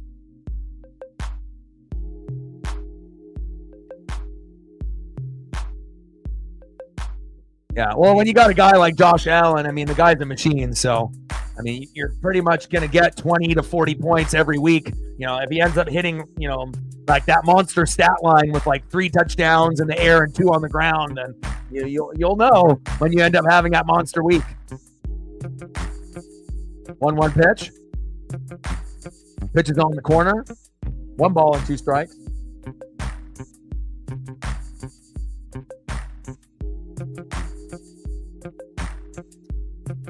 Well, you have a better team than him, so you should. I mean, if you're actually looking at the players that you have, based on production so far, the only mistake that you made was Neighbors for JSN, and sometimes you're going to have to sacrifice your love for Seahawk players and put a guy like that on the bench, and then if you end up throwing Neighbors in there and if he's getting 20, 30 points, like if you ultimately end up having your best quality lineup, you could argue that your team, might end up having the strongest lineup 1 through 9, depending on the week. Your team's got a lot of potential. You got, the only, kind of dud would be Mark Andrews, with a 0. But other than that, everything else is, fantastic. You got good running backs. You got good wide receivers. Hell, you got Josh Allen. Seahawks team has played great this year. They've overachieved and played great. So, you really don't have a whole lot of weak spots on the team. And And again, if all your guys hit, your team has got potential to hit 140 to 200 points. And I don't think a lot of teams in our league could say that. There's only a few. So don't be surprised if you end up winning games this year. This isn't the same team like you had last year when you just did like a bunch of Seahawk players and didn't know what the hell you were doing. You actually have good players from other teams, and now it's just about getting the right lineup in there. But you actually have one of the strongest teams in the league, believe it or not. And I wouldn't tell you that if you didn't. Like I said, I almost I'm a little jealous. I wish I kind of had some of the players that you have, to be honest. Pitch is low and at the knees. 2 balls and 1 strike.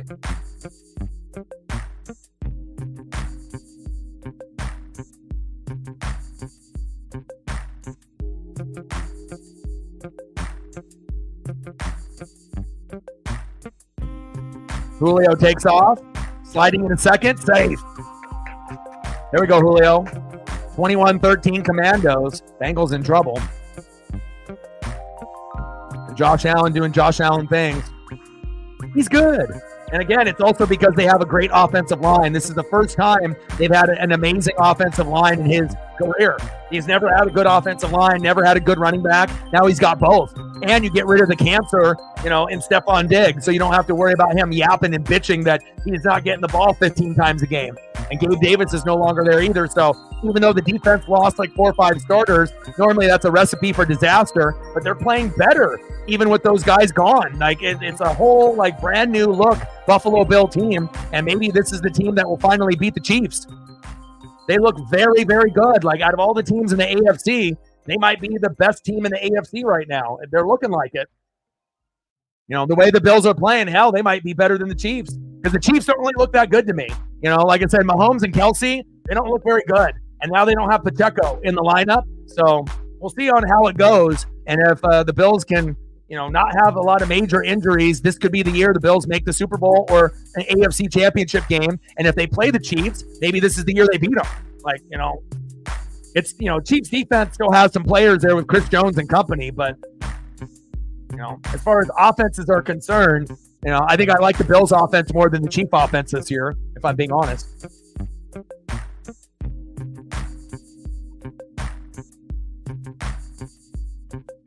Yeah, but based off your roster, Megan, you have a top 3, top 4 roster, maybe higher, maybe top 2 roster with Reflect. If you're going top to bottom and you're looking at all the names you have, now some of your bench could be improved, but even some of your bench guys hit this week, even though they did nothing in the first couple weeks, and then you made changes, so that's a good problem to have when you have a lot of good players.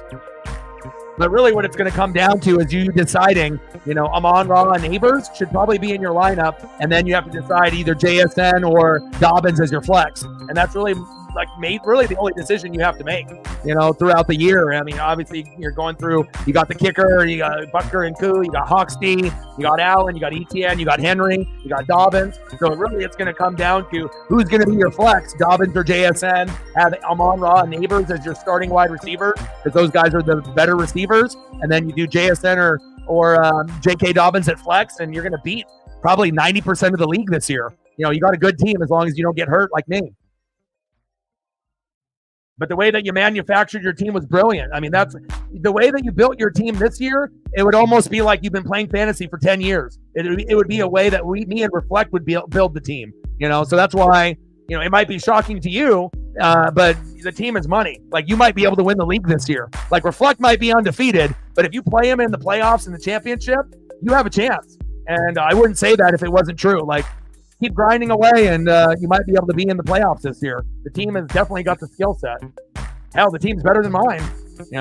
I got injuries. Now, if I had McCaffrey and Kupp, I feel my team would match up pretty good with yours. But with no McCaffrey and Kupp, and I can't even use Chubb yet, I'm scrambling. Top of the 6th, 1-0 Mariners. Runner at second with 2 outs. Next up is Luke Raley. Yeah, Neighbors should be in your starting lineup with Amon-Ra every week moving forward. I mean, like I said, Daniel Jones has no one else to throw to. Got him. And look at the numbers that they're putting up. I mean, Neighbors is even better than Amon-Ra. If you're actually looking at the numbers, each week, Neighbors is actually one of the best wide receivers in the league this year. Top 3, top 4, number-wise. So And again, it'll give you an opportunity to learn these names and these players from other teams. And then once you start clicking on the names and looking at the point total every week, then you'll be like, oh my God, Neighbors is putting up like monster numbers as like, trying to be the number one receiver in the league as a rookie. Impressive. It kind of makes me feel like, damn, I should have picked him, if I knew that he was going to be this good. So that was a great pick, even though you had no idea, but you said, fuck it, let me try. And now it's working out for you in fantastic fashion. And I guarantee every person in the league wishes they had him on their team and would be starting him every week. So, but great job with your draft and great job this season. All right, let's go to the bottom of the 6. Let me see what we got here. Let's see who's up next for the Astros.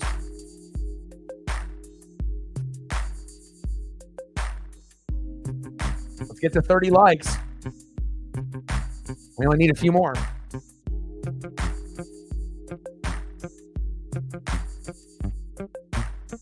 Next up for the Astros, 0 for 1 with a K, center fielder Jake Myers.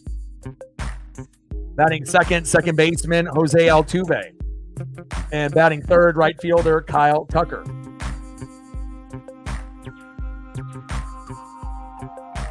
Yeah, his numbers are ridiculous. Like, I don't think anyone anticipated him being this good. We need 7 more likes to get to 30. If you haven't smashed that like button yet, please do help your boy out. But, we already knew Marvin Harrison Jr. as well as, Neighbors were going to be good. But, the numbers that he's putting up is like, it's like ridiculous. It's like Justin Jefferson or like Amon-Ra numbers from last year. He's just crazy good this year. So, putting up 28. He's the number 1 ranked receiver right now. Number 1. So there's, you can't put him on the bench. He's got 11, 28, and 28. That's ridiculous. 7 targets, 18 targets, 12 targets. Why can't I have a player like that?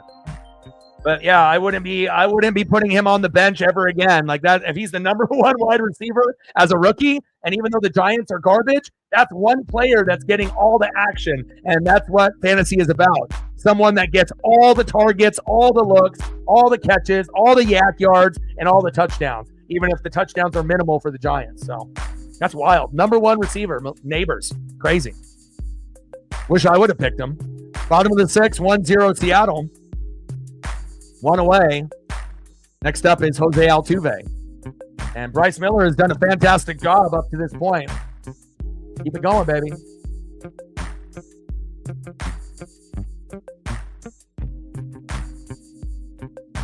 .1 innings pitched, 1 hit, no earned runs, 1 walk, 3 Ks. And I kind of felt 4 to 7 Ks was his wheelhouse. We're not going to get 7 to 10 Ks out of our pitchers anymore.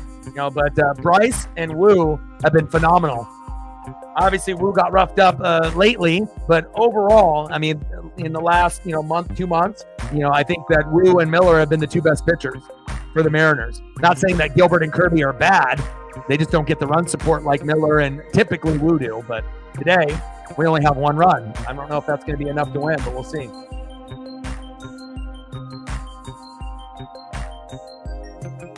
And Neighbors is so good. That could be the difference between you winning the championship and not winning the championship with a player like that. Anytime you can get a rookie that ends up showing out like that. Zini Panini, joined our league a couple years ago. Slow roll dribbler. Rojas, go to first. I told her to draft rookies. I told her never underestimate the power of rookies. She listened.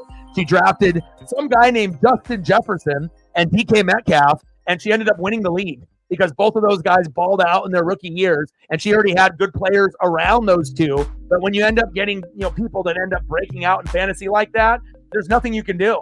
And the only time that you're not going to play those people is, the bye week. So, bottom of the 6, 1-0 Seattle. Nobody on with 2 outs. Next up is Kyle Tucker.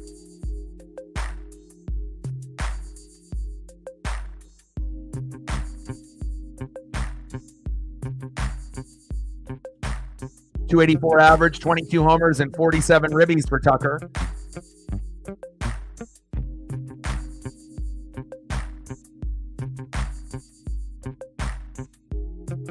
Pitch outside, 2 balls and no strikes to Tucker.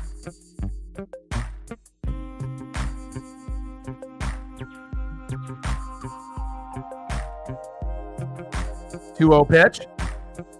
But you got to be a special player to be like the number one ranked player within the first 3 weeks. I mean, you got to be like a Jay Jetta, and Neighbors came from LSU as well. I don't know what is cooking in the water at LSU, but it just seems like every receiver they got, Justin Jefferson, Jamar Chase, Neighbors, as soon as they come into the league, they take over. Something cooking in that water in Louisiana, let me tell you. 2-1 pitch to Tucker, popped up, and that should be an easy out for Randy Arozarena. Here we go. Let's go to the top of the 7th.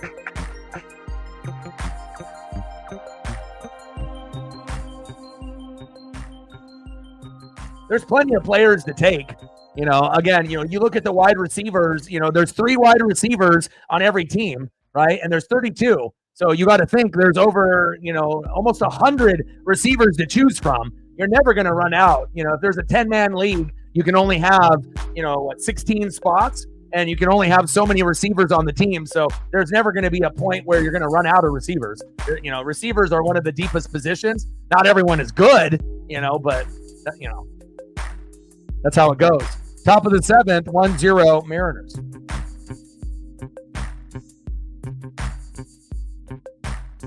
Let's see who's up next here for Seattle. Next up for Seattle, 0 for 1 with a base on ball and a K, DHing Justin Turner. Batting second baseman, 0 for 2 with a K, Jorge Polanco. And batting third, 0 for 2 with a K, shortstop, J.P. Crawford. Let's go, baby. Like, sub, donate, comment, share. Help your boy out. You're close. You're only 5 away.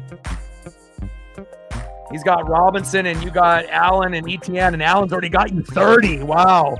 ETN needs to get up there, though. We need ETN to get up to like 15 points. And he's got Buffalo defense. Man, that's a tough matchup. That could go either way. But we got Reflect with a win, Zini with a win. We got Chief with a win with my embarrassing performance. And then obviously we got Matt and Sarah kind of duking it out. Sarah's down by 4. She's got McPherson and Kincaid. That's close. A couple close matchups.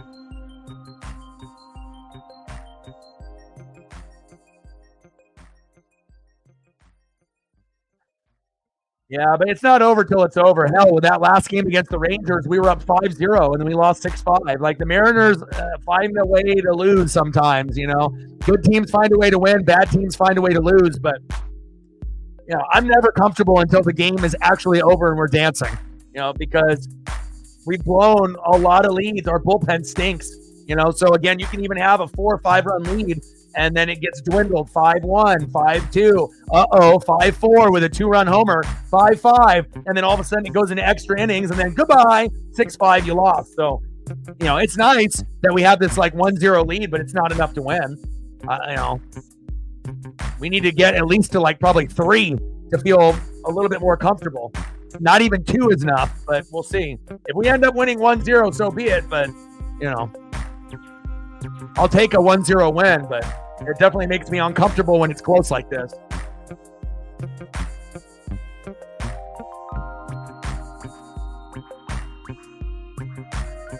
Yeah, Zini's got a good team too. Again, she knows how to play. Like, I taught her how to play, and then she doesn't even really have to ask me questions anymore. She's a big Eagle fan.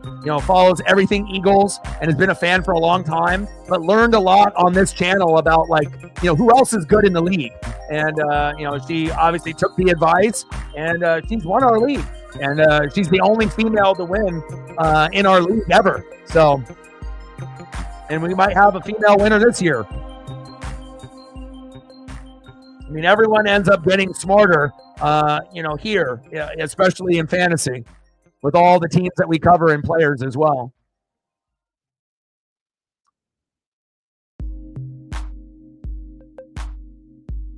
Nice job by JT there.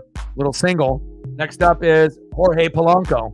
Wish we had somebody faster than Justin Turner. I don't know if he'll be able to steal a bag, but Polo crushes that one foul. Yeah, and like I said, when you first start off and you hear about the idea of fantasy, everyone loves having players from their own team. But if you end up having too many, you'll never be successful. It's just just one of those things. You got to be able to have elite players from other teams, and you can always sprinkle in a couple, 2 or 3 from your team. Defense, a couple wide receivers, a running back. But if you start picking like 6, 7 guys from your team, you're done. And you're never going to be successful. It's just the way that fantasy goes, because there's going to be other elite players from other teams that will beat you up. But now you learned that you can have a couple Hawks, but not everyone. And again, you did a great job in the draft, and we'll see where it goes. Big swing and a miss by Jorge Polanco, 1 away. And if you keep playing the way that you're playing now and keep getting better and better each week, you're going to be in the playoffs this year. And if you get into the playoffs, anything can happen. Especially with the roster that you have, as long as you don't have injuries. It's very strong. You don't really have any weak spots except for really tight end like me and a few other people, because the tight end position fucking stinks. But you have so many other good spots that even if you get a 0 at tight end, you can still win. And not many teams could say that. 0-1 pitch to JP. Get that. Yes. Little bloop single right up the middle. Nice job, JP Crawford. Runners at first and second with 1 out. Here we go. Next up is third baseman Josh Rojas. Let's go, Josh.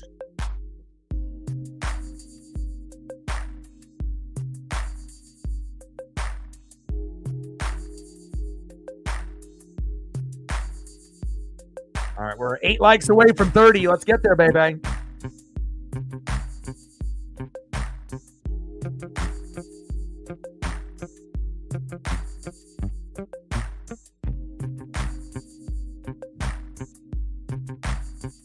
Demo on deck coming up. I don't know if I like that. Demo for Robles or Demo for someone else? Oh, Demo for Rojas. I was going to say, you can't do it for Robles. He's the best player. All right, Demo for Rojas. Okay. I'm okay with that. And we got a pitching change. Let's go, Demo. I mean, shit, if Demo gets up, we can have Victor Robles drop a bunt, and we might be able to get some runs here. Let's go.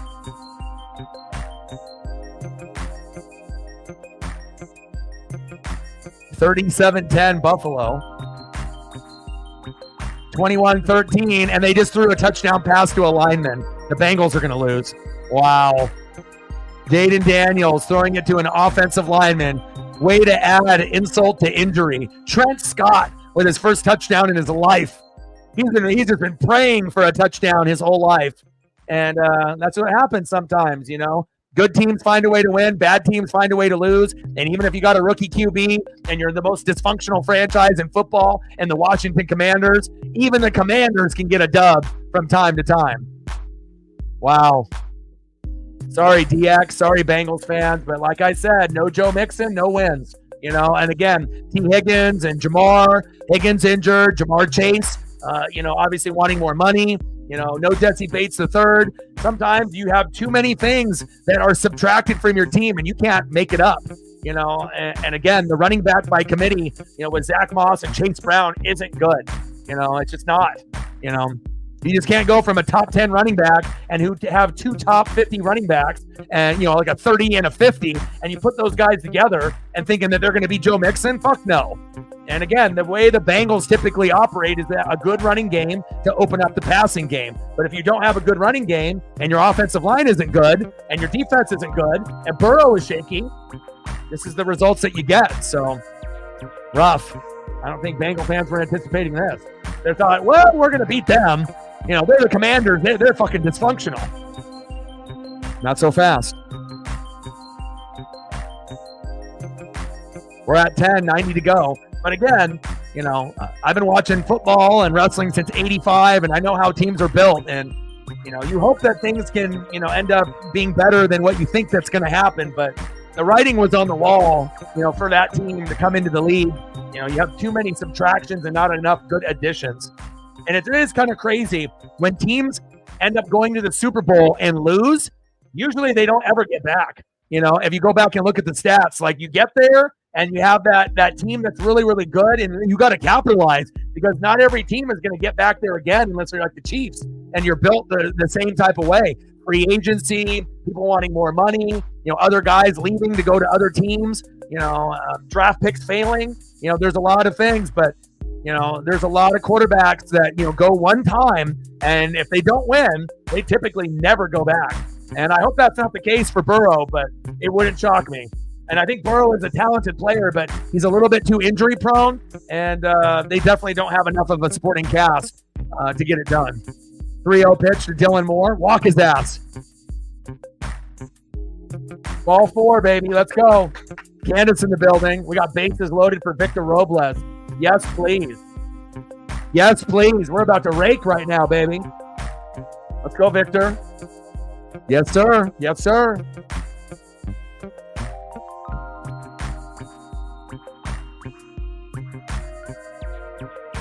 Let's go, Victor. Drop the bunt.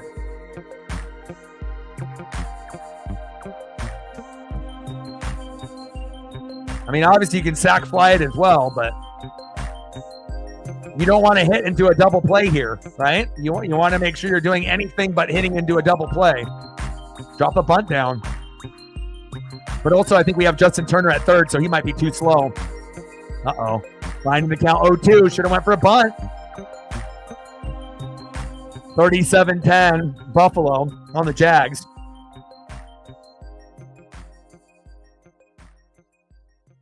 Too bad we didn't have Julio at third. Check swing. Did he go? No, he did not. 1 ball and 2 strikes.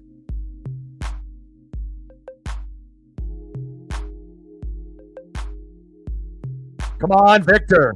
333 average, which is the highest on the Mariners. 15 for 45 with runners in scoring position. This season, he's 3 for 5 with bases loaded. Chopper foul. No homers, but 5 ribbies. This is exactly who you would want up. And second, you would want up is obviously Julio, who's up next. And third would be Cal.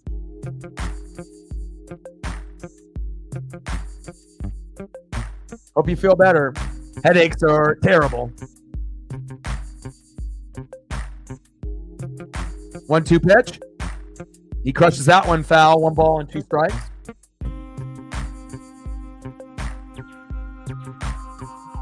I mean, the Jags have a better roster than the Titans, but they're both equally terrible. So, I mean, you're lucky there with the Colts. Even though the AR hasn't really been on point, you have the talent. You just need to execute. Oh, nice sack lunch by the Commandos on Burrow. Insult to injury. 1-2 pitch. Robles pops it up, and that's not deep enough to get Turner home.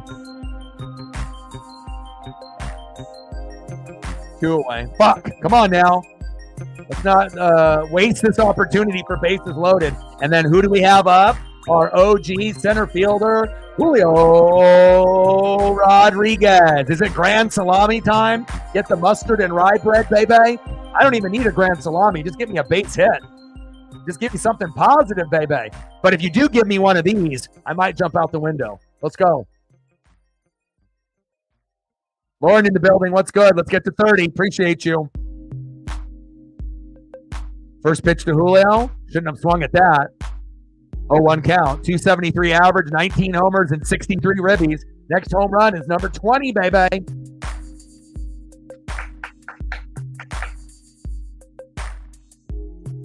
And I'm super excited to be able to go to the arcade here on Thursday, because I usually always big swing and a miss behind in the count 0-2 for Julio. I usually always give my best friend like a gift, something usually pretty expensive out of my personal collection, so that way he can add something onto it. And I know he's not watching the stream right now, but I think I'm going to give him a Julio autograph, like rookie card that's graded. He doesn't have one. I have 3. Why the hell do I have 3 and he has none? So I think that that will be the gift, and I know that'll be shocking to him, and that'll make me feel good. 0-2 pitch. Up the middle. Yes!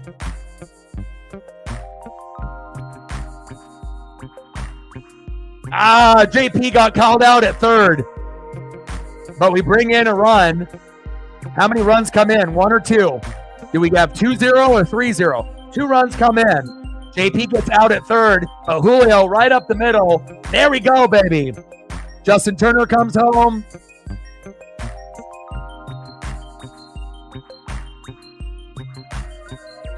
Oh, we only get one. Oh, we only get two. Shit. 2-0 is okay. 3-0 is great. But the tag on JP a half second sooner than Demo coming home, and we only get one, not two. Damn it. But 2-0 is better than 1-0, right? Let's go. Yes, sir. Griffey 24. But a good chunk of my collection I've given to Justin because I know he'll never sell it, and I want to make sure I can build up his bobblehead, his action figure, his card collection. And normally I'll get him something like Broncos related or Ducks related or Mariner or Blazer related. But I know he doesn't have anything Julio autographed yet. So I think this might be the day that we surprise my best friend with a little Julio auto. I know that would make me happy. 37-10 Buffalo. 28-13 Commandos. How embarrassing for the Bengals. That's tough. But you know what's not embarrassing? 2-0 Mariners, but apparently the operators at ESPN, they just got back from taking a shit like they always do. They always take 5 to 10 minutes to update everything, but now it's 2-0 Seattle. Let's go Mariners. And Julio has just been absolutely phenomenal.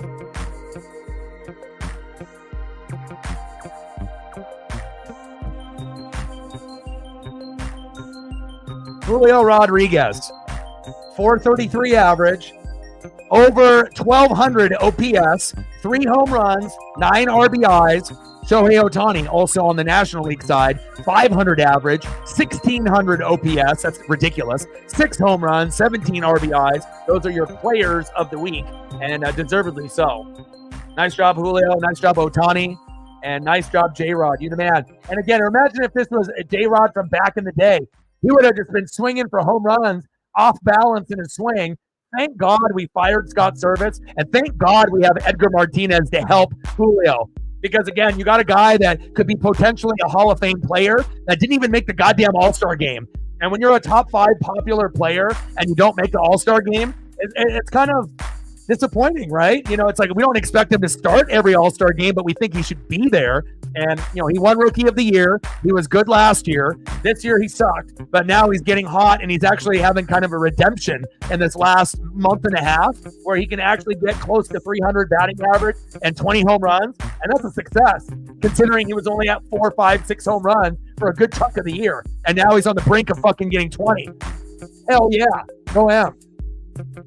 You missed a big RBI there, Reflect. I don't know if you saw it. We had bases loaded. Julio ended up bringing in 2, but JP got called out at third, sliding in. So Justin Turner was in safe, but Demo, by a half step, was called, too late because the tag on JP happened a half second too soon. And if we would have just got that foot to go down, we would be up 3-0, and that would be enough to win. But 2-0, not enough. We had a 5-0 lead against the Rangers and lost 6-5. We know how to blow leads with our bullpen, but hopefully we don't have to worry about too many of those guys. Hopefully we can just go with, Taylor, go into Munoz and then goodbye, right? And then go into tomorrow's game and tomorrow's stream. Bottom of the 7th, 2-0 Mariners. 2-2 pitch to Bregman. Pitches outside, 3 balls and 2 strikes.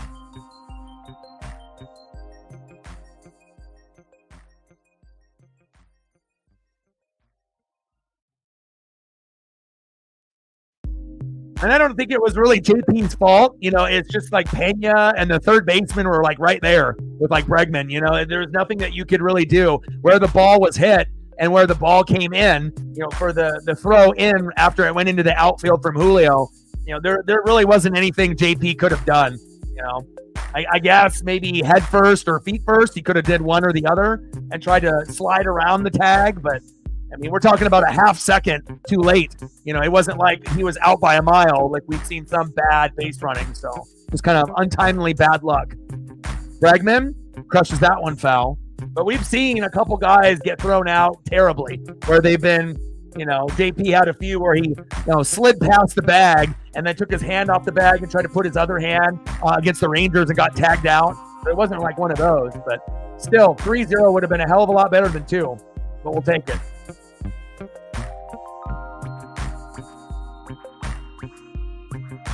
Yeah, but he wasn't stealing third. We had bases loaded, and guys were trying to come home off 2 outs. So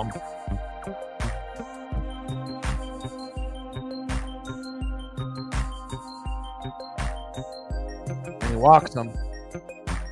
Bryce has played magnificent today.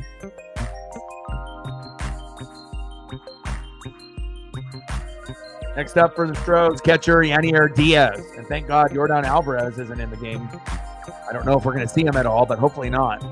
37-10 Buffalo. 28-13 Commandos.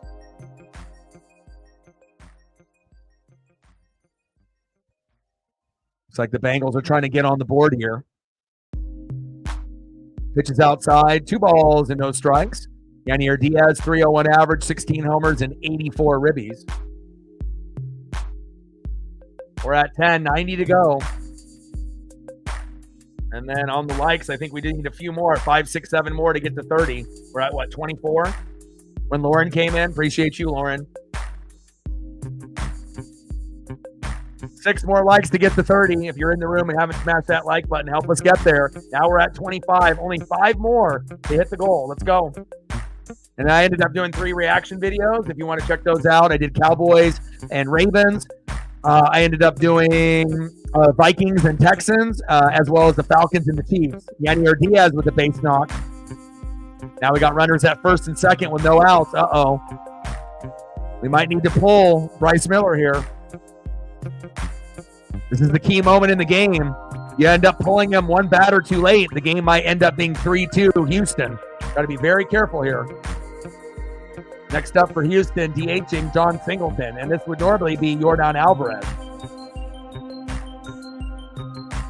I think we might have to pull him here. If we had 1 out, that's something, but I think it's time. We got to pull him.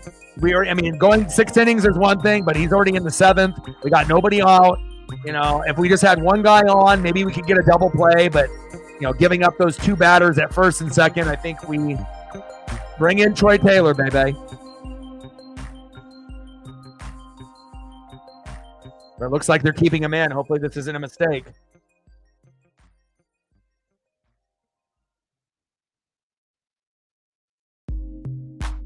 Come on, Bryce.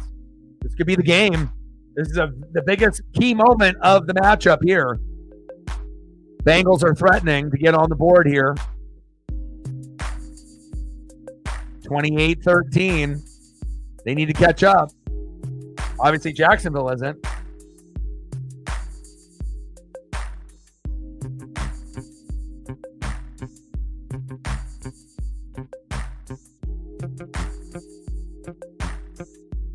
First pitch to Singleton on the corner, which is a ball, but probably, should have been called ball, but we get the strike call. We'll take it. But it was in a ball location outside of the corner, or just barely painting the corner. But let's be real. 238 average, 13 homers, and 41 ribbies. Come on, Bryce. Pitches inside, 1 ball and 1 strike. Appreciate you. Stacks on stacks, racks on racks, little cactus jack, bang, bang. Appreciate you. Let me know what you want to do for photos, and I got you. 1-1 pitch. Pitch is at the dirt, in the knees. 2 balls and 1 strike. Shotgun set. Burrow. Is that Burrow? Did he catch it? Out of bounds. Wow.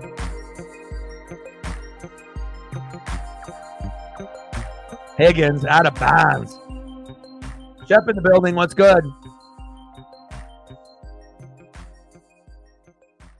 2-1 pitch. Check swing.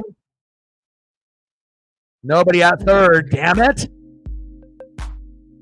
Come on, Demo. Head on a swivel, damn it. If that was Rojas, that could have been a double play. Now you got guys at second and third with 1 out. We're at 20, 80 to go. Next up for the Astros, first baseman Victor Caratini. Touchdown, Bengals. Finally, Cincinnati. Yo, Sivas. Caratini takes strike 1.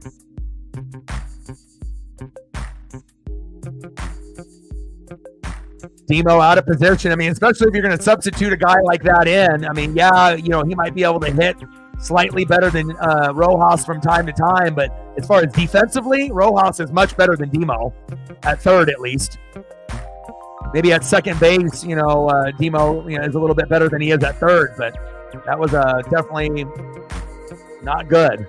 0-1 pitch to Caratini, pitches outside, 1 ball and 1 strike. Bottom of the 7th, 2-0 Mariners, runners at second and third with 1 out. 37-10, Bills beating the brakes off the Jags, and now it's a 28-19 matchup with the Commandos on the Bengals. At least the Bengals are making it interesting. Big swing and a miss on Caratini, 1 ball and 2 strikes. Come on, Bryce. It's Miller time, baby.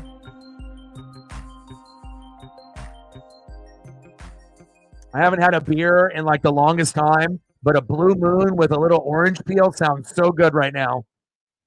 1-2 pitch. Pitch is at the knees. 2 balls and 2 strikes.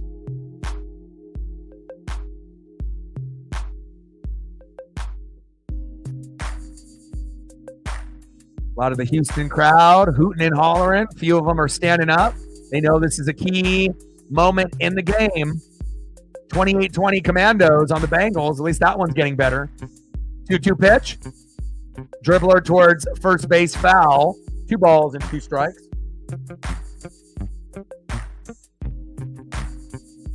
Got some good matchups in our fantasy league.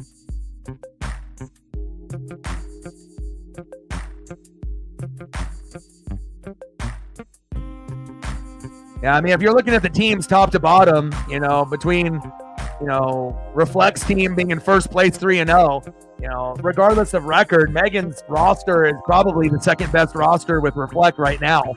It's just a matter of picking the right people to play and hopefully that they keep hitting and you have no injuries.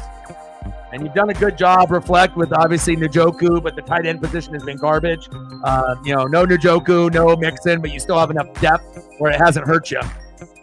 And Megan, you know, has got Neighbors, #1 wide receiver in all of fantasy. Who would have thought a rookie would be #1?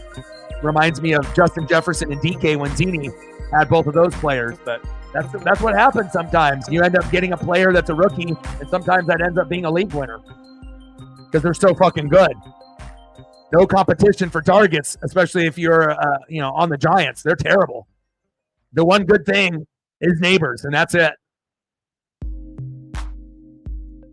Bryce steps off. Bottom of the 7th, runner at second and third. 1 out, 2-2 count. Miller to Caratini.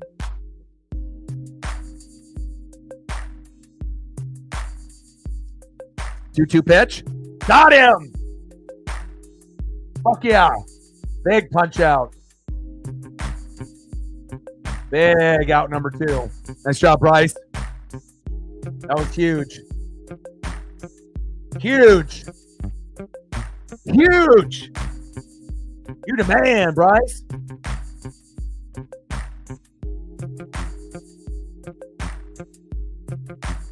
Next up, shortstop, Jeremy Pena. Love him. Got to be very careful on how you pitch to Pena here, too. I'm good, man. You know, spending time with Paisley every day, exercising every day, losing weight, you know, grinding it out here. I'm going to have my first day off in months on Thursday. So we're going to be doing Mariners and Astros tomorrow. Mariners and Astros at lunchtime on Wednesday.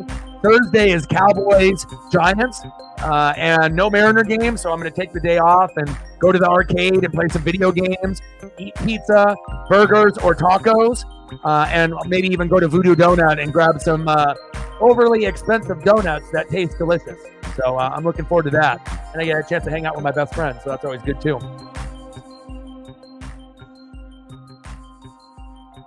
Yeah, M's and Braves in the same spot. We're grinding. Check swing to Pena. Did he go? Yes, he does. Behind in the count. 0-1. I love that, baby. I'm ready to play some like Ninja Turtles, Sunset Riders, Hydro Thunder, NFL Blitz, and NBA Hang Time. You know, maybe some Killer Instinct, Mortal Kombat, Street Fighter. I like playing games where you can play together. X-Men, you know, where me and my buddy can try to beat a game. Big swing and a miss on Pena. Take that. Finding the count 0-2. Let's go. Come on, Bryce. Let's go, baby.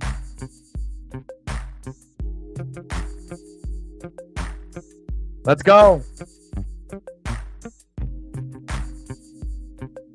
Bottom of the 7th, 2-0 Mariners. Runners at second, third. 2 outs. 0-2 pitch from Miller to Pena. Miller, 95 pitches in. Smoke him.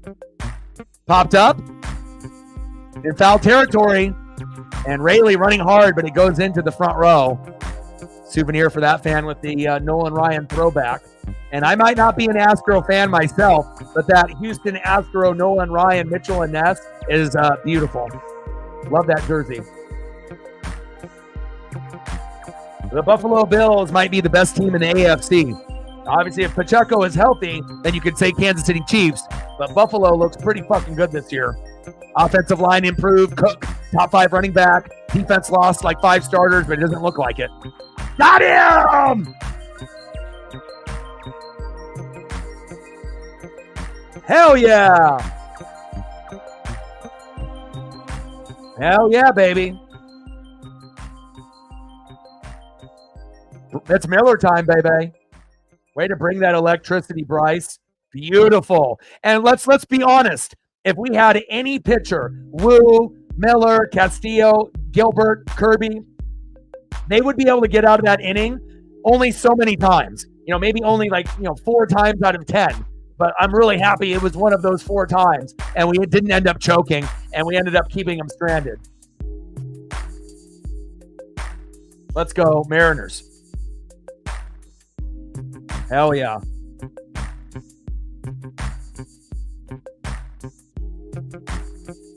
End of the 7th inning, 2-0 Seattle.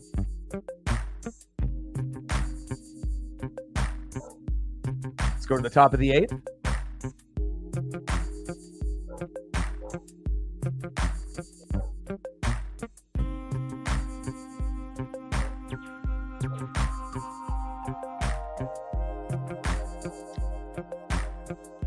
Well, you guys are already hot. What do you mean don't let the Tigers get hot? You already have been hot.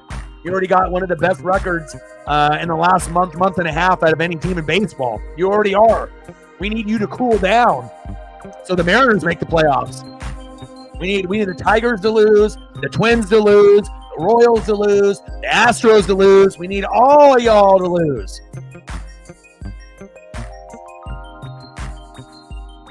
But what I will say is that it's pretty cool to see your Tigers, where no one expected this, them kind of come out of nowhere. But I just don't want it to be at the expense of us. If you want to take a playoff spot from the Twins or the Royals, be my fucking guest. But don't let it be us.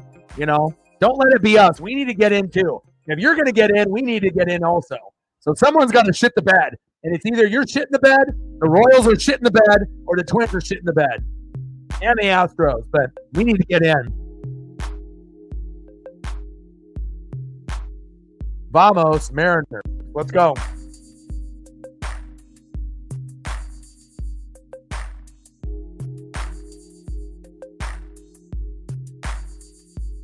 Next up for the Mariners, 1 for 3 with an RBI and 2 Ks, the most clutch hitter in the 7th inning and beyond. Big dumper, Cal Raleigh. Will he get home run number 32? Let's go. Batting second, left fielder Randy Arozarena. And batting third, first baseman, who's also due for a home run, Nuke Rayleigh. Let's go, Luke.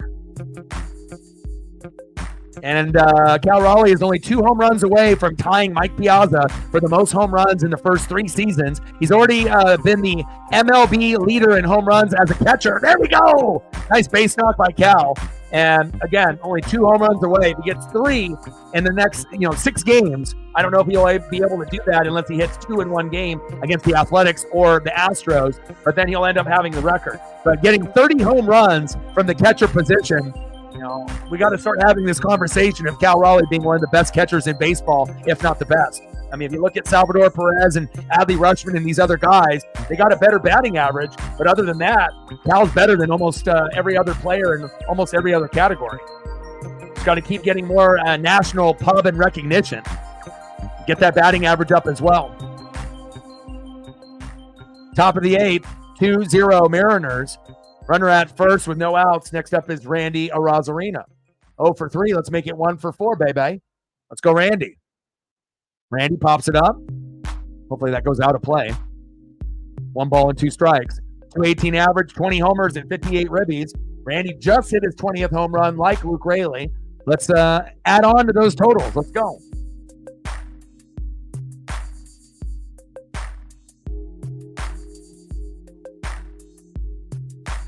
Tigers finished with the Rays and the White Sox. Golly, what an easy 2 teams to play. You better not shit the bed.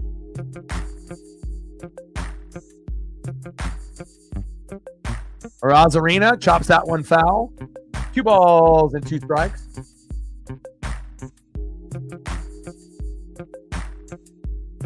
Venezuela in the building. What's up, Raul? How are you? Randy, little dribbler towards third. Stays fair. Safe at first. Nice job, Randy. There we go. We got runners at first and second with no outs. Time to extend the lead. And we've been definitely expanding our horizon. This is where it lays out for the channel. United States, 82%. Mexico with Ana, our number 1 Mexican supporter. They're in Mexico, right? 2.1%. Ana, Vamos Mariners. Japan, 1.7%. Venezuela, there with Raul, right? We got 1.6%. Dominican Republic, 1.4%. Canada, 1.2%. Throw to first. Safe. Bases loaded, baby. Canada, Philippines, Taiwan, Brazil, Colombia. Let's go. Bases loaded. Let's go, baby. You know what happened is you guys fucked up and didn't take the points. You guys saw the Eagles do the same damn thing last week where they could have took a field goal in the beginning and they left points on the board. And what happened? They ended up losing by 1. Why the hell did you guys do the same thing that you just saw happen to you the week before? You know, when you're in there with, 3 timeouts, a few minutes left, 4 minutes left, kick the fucking field goal with Koo, then you're down by 2, right? You have 3 timeouts left, you stop them, you kick Koo with a field goal, boom, you end up winning by 1. That's just bad coaching, Again, if you guys were coached up the right way, you guys would have won that game. But, Raheem ain't the best, and again, with the talent that you guys have, with Cousins and Bajan and Algier, Drake London and Mooney and Pitts, offensive line playing good. You fucking got Judon and Simmons and Jesse Bates a third. You guys fucked that game up. Like, that was a game that you deserved to win, and you fucked it up. No Pacheco. You guys you have a good defense, and you guys don't trust your defense. Why? Why don't you trust the defense? 3 timeouts, 3-4 minutes to go. They don't have Pacheco. Mahomes and Kelsey are ass this year. They're not good. Like what? You have fear that you can't stop them? Kick the fucking field goal. Get down by 2. It's not sexy, but you would have won, and then you would have stopped them. 3 timeouts. Cool with the winner. Bang, bang. Falcons win. But you didn't do it. They fucked it up. And hopefully you guys will learn from that. Because there's going to be another scenario just like that where you guys leave points on the board and you get greedy trying to go for it on 4th down like a bunch of dummies, and you could have just took the points and won the game. And I know a lot of Falcon fans, they know that. You guys let that one slip through your fingers, and I get it. It's not sexy going for 3. It's like offensive lineman getting drafted. You'd rather go quarterback, running back, wide receiver, tight end, but you've got to take the points. Anytime you leave points on the board, it always comes back to bite you. Always. Top of the 8th, 2-0 Seattle. Bases loaded with no outs. Justin Turner in the box. Smashes that one foul. 2 balls and 2 strikes. It makes me mad because I want the Falcons to be good. I don't want the division to be bad. And if you can beat a team like the Chiefs, they might not be the best, team, Chief-wise, as in the past. But that's still a big win, regardless if Pacheco is playing or not. Popped up. Tagged up. Cal Raleigh. 3-0 Mariners. I mean, it's not going to be often that people are going to be able to beat the Chiefs. And all you guys had to do is just do the right thing. And you guys got greedy, didn't trust the defense, even though you got Judon Simmons and Jesse Bates a third, which is mind-blowing, right? And they played good defense that whole game. And you pretty much said, nope, we don't trust the defense. Mahomes is better. And we're just going to take our chances going for it on dumbass plays on the goal line instead of trusting Koo, who is also a good player. It's not like you have a bad kicker, Raheem Morris, see you later. That's not the coach that's going to get you to the promised land. That's a coach that needs to be fired. Period. Not good enough for the Falcons. Not good enough. Not good enough. I had him on my roster. I already know what he's about. There we go. Randy comes home. 4-0 Mariners. I mean, it's the first time your defense is actually mirroring the offense. Like, when's the last time the Falcons actually had 3 studs on defense? Let's be honest. Judon was the best Patriot defender. Jesse Bates III, best defender on the Bengals, no longer there. Great for you. And then you get Simmons on top of that. You know, like trust your fucking defense. And I know you've never had a good defense in a long, long time, but you guys definitely threw that game away. And you got lucky, obviously against the Eagles. Watching them do the same damn thing. And then instead of learning from what they did and you took advantage, you did the same damn thing they did the next week. Unexcusable, man. I hate shit like that. Makes me fucking so angry. Especially when the game was right there and you could have won it. It wouldn't have even been a luck win. It's just doing what you're supposed to do. And then you could have been there with the Saints and the Bucs, like right there. 3-team race, which it still is a 3-team race. And we know the Panthers are garbage, but obviously Bryce is garbage. You know, Andy Dalton obviously looks like him and Sam Darnold are going for MVP this year. I don't know what the hell is going on in 2024, but that's where we're at. Top of the 8th, 4-0 Seattle. Runners at second and third with 2 outs, and thank God for King coming in there, pitching like a queen. Thank you, King. And we'll take that 4-0 lead. Let's go.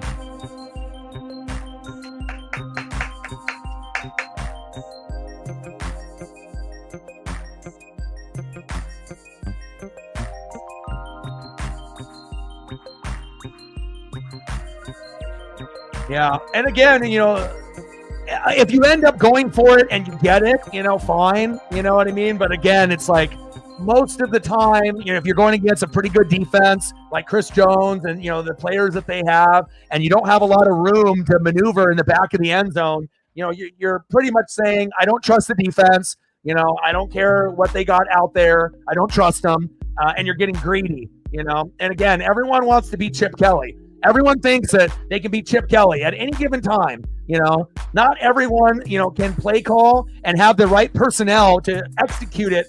And even Chip fucked up a lot. You know, he was more successful than anybody else going for 2 and going for it on 4th down. But it seems like every other coach thinks, you know what? I'm Chip Kelly. No, motherfucker, you're not. You know, and then you ended up paying the price. But the thing that really made me the most angry is that you guys saw the same thing, you know, the week before. The Eagles didn't take the points in the first quarter, and I said at the beginning of the game, watch, they're going to end up losing now by 1, 2, or 3, and that's exactly what happened.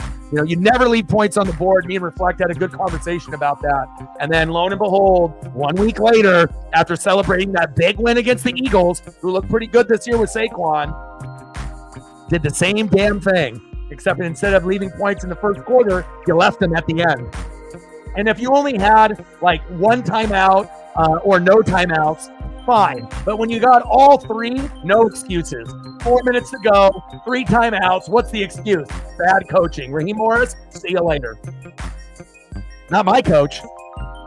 Top of the 8th, 4-0 Mariners. Runner at second and third with 2 outs. But I hope and pray that you guys learn from that mistake, you know, and don't overlook that, because that same scenario will happen again this year, maybe even against Tampa or Nolans. And if you guys do that same dumb shit again, you will lose, regardless if you're at home or on the road. And I want you guys to be successful and win. You know, I want the NFC South not to be a laughingstock. You know, I want us to be respected. Popped up, and that is the end of the inning. 4-0 Mariners. Let's go to the bottom of the 8th. I know every team in the NFC South lost except for the Panthers. Who would have thought?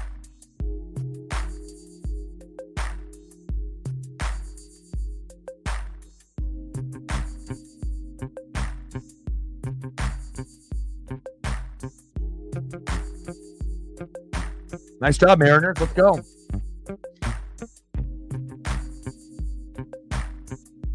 And I assume that we have Troy Taylor coming in.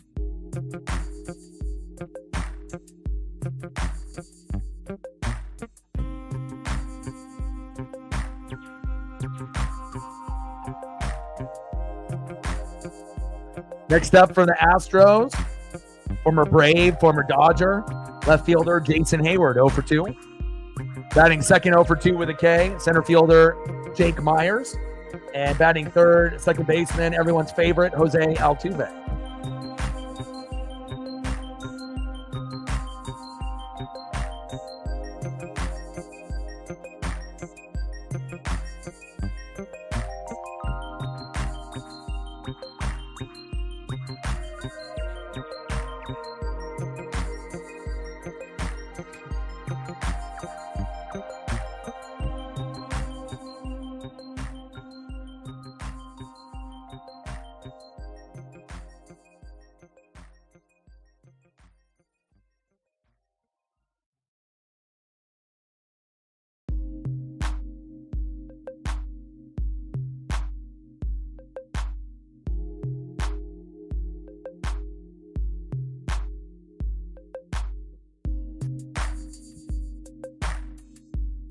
Nice job by Bryce Miller. Great outing.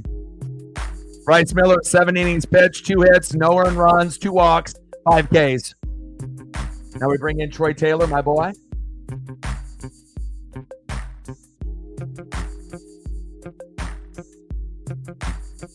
Let's go, Troy.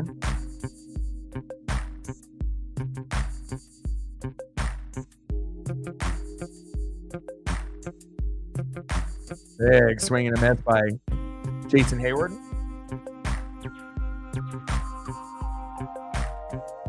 Let's go, Troy. Let's go, Munoz. Let's get it, baby. Let's finish this shit. My guy right here. Check swing. Did he go? No, he did not. 1 ball and 2 strikes. And we also get 911 Lone Star that's going to be debuting here very shortly. Been waiting for that for like a year. Rob Lowe might be an alien. He never ages. I swear he looks the same every single year for the last 20 years. Uh-oh. Back. Gone! Are you fucking kidding me? Jason Hayward with a solo blast on Troy Taylor. You gotta be shitting me. Unbelievable.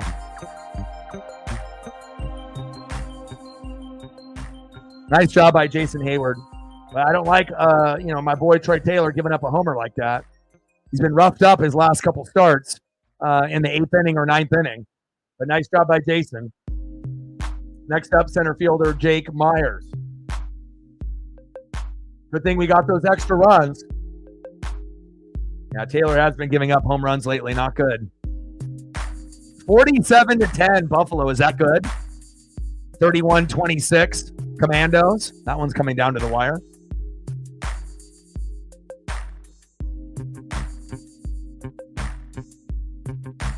Big swing and a miss, behind the count 0-2. That hit off T. Higgins' face mask there.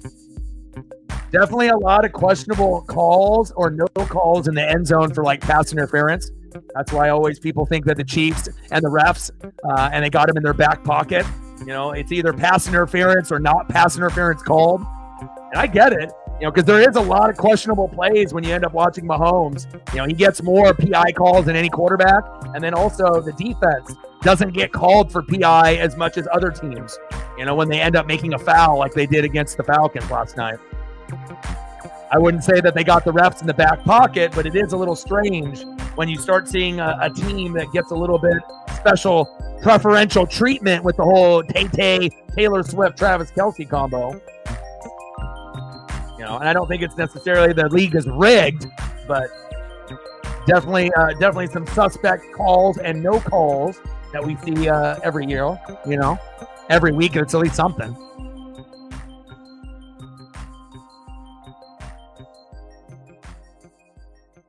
Strike 1 to Altuve.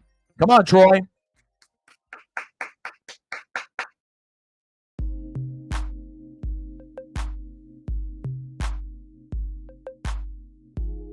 Altuve popped up.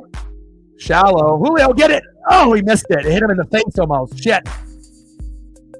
Well, at least it's only a single. Good effort by Julio, but again, go for it. And the ball bounced up and almost like kind of hit him in the face a little bit, but he's not injured or anything. But hopefully we can get a double play here and we can end the game. And another thing, Shep, that really annoys me about the Falcons, you get Bajan, right? He's an amazing running back from Texas. Ooh, that hit him right in the bottom of the chin, Julio. But but you guys always go to Bijan early, and you guys never go to him late in the third and fourth quarter. Why the hell do you even draft a running back if you're not going to use him? It's like, I don't understand. Like, regardless of who the coach or the OC is, it's like you got this great running back who's got potential to be top 5, top 10, and you use him early, and then at the end of the game, he disappears. Like, you can still use him with like a screen pass or like something, but they never use him late in games, and that's their bugaboo. They need to understand they need to utilize Bijan, not fucking Algier. Like, Algier is a decent RB2, but nowhere, you're going to run the ball. Don't run the ball up the gut over and over with Algier to Chris Jones. You're asking for, no results. Like, get a better play caller. Fuck. My God.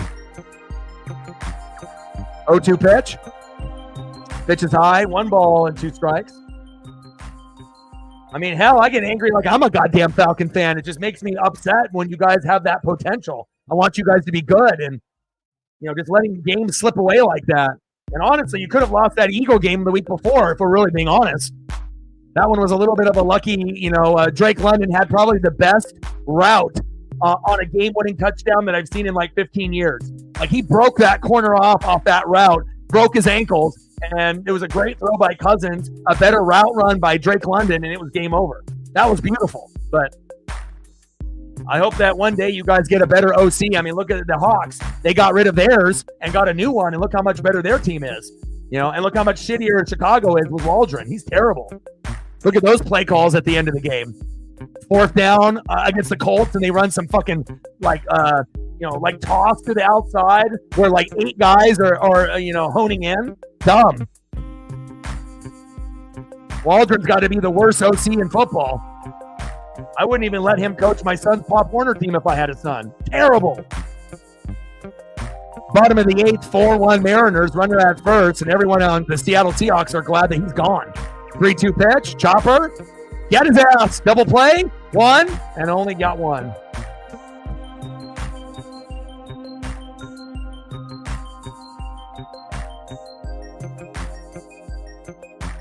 Two away. 47-10 final with the Bills.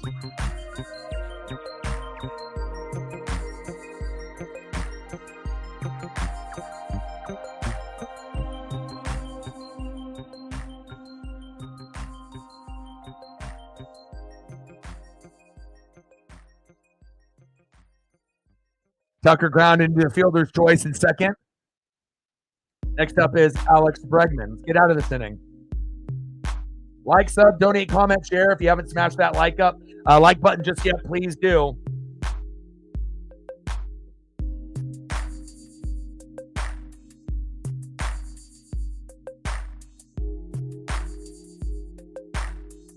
Yeah, you'll beat me. My team is, I might not make the playoffs this year. The Christian McCaffrey and Cooper Kupp has just fucking derailed my team. Dribbler, Demo, throw to first. Got him. What a gem by Demo there. But honestly, the way that I've been, with my roster, I don't even know if I'm going to be able to win a game anytime soon. And again, they say that McCaffrey might not be back until like late October. And if that's the case, I'm fucked. And I like I said, I think McCaffrey would have been right there with, Saquon Barkley as a number 1, number 2 running back. I think Cooper Kupp would have been a number 1, number 2, number 3, number 4 receiver. And if I'm missing 50 points a week, I can't recover from that. And even with other guys that I have, I get shitty red matchups. I went from winning week 1 with a 0 with McCaffrey and a -2 with the Chiefs. Then I had, 4 positions shit the bed in week 2 and I lost, and then I had 7 out of 9 shit the bed in week 3. It's not looking good for me. So I don't even know if I'm even going to get another win this season. That's how bad it is. Like, I look at the schedule, I look at everybody else's team, not as injured as mine, and even Chief, the worst team in the league, I couldn't even beat him.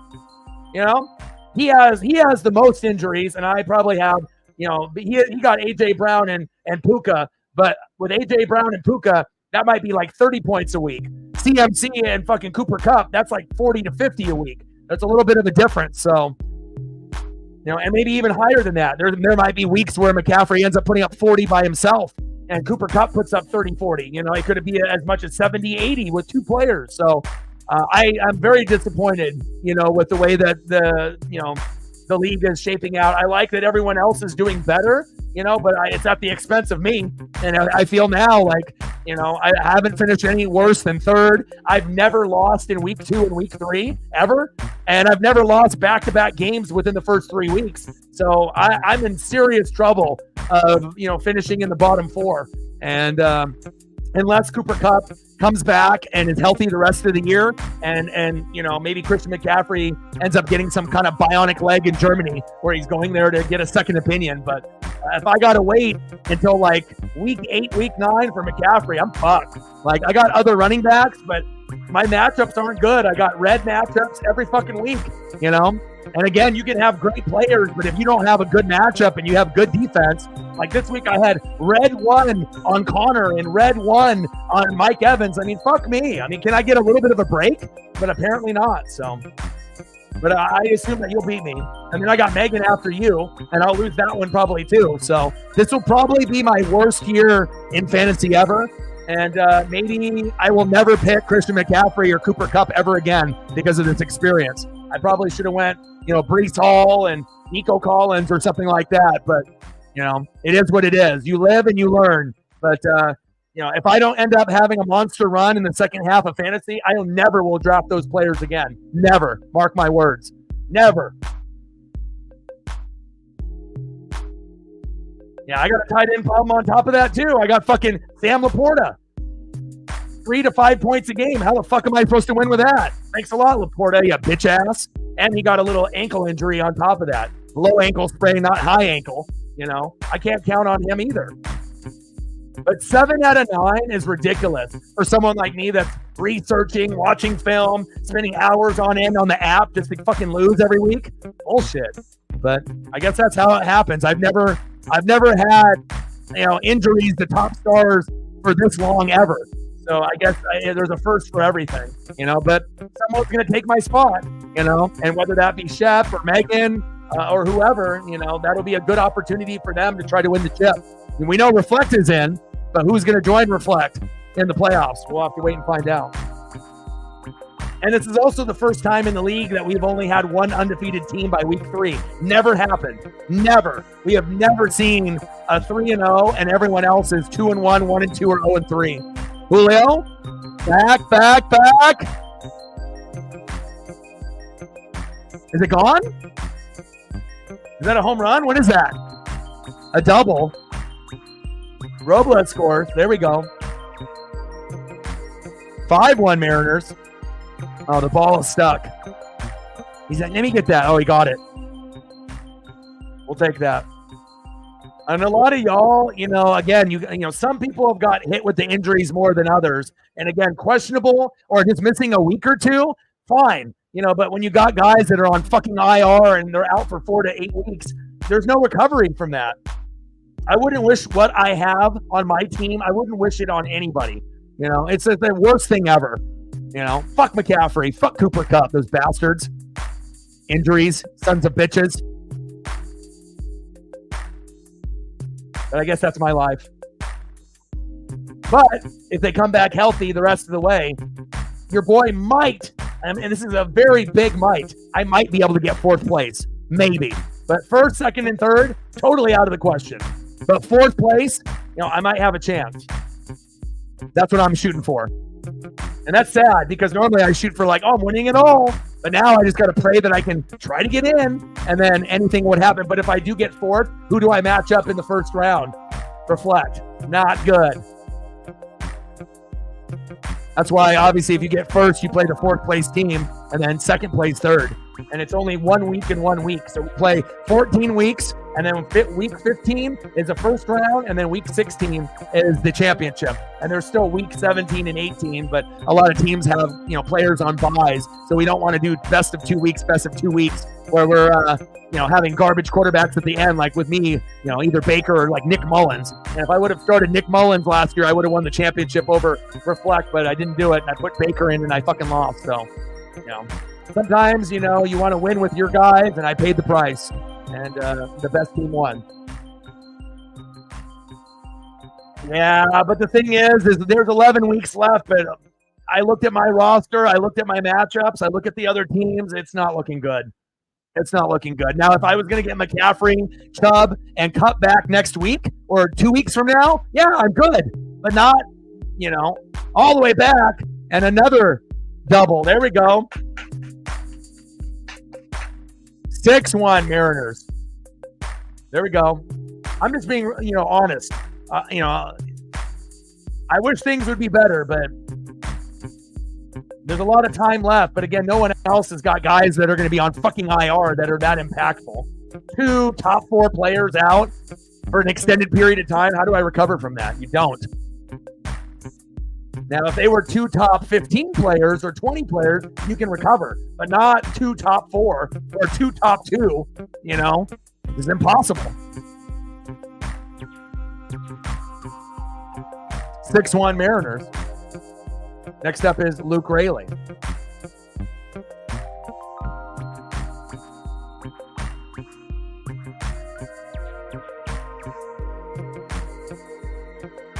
Oh, yeah, Jefferson and Barkley's money. I wish I would have went that route.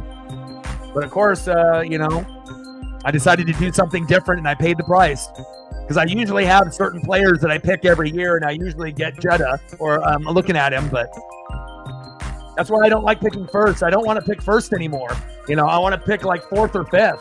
And supposedly it's random, but it keeps putting me at first the last couple years. Fuck that.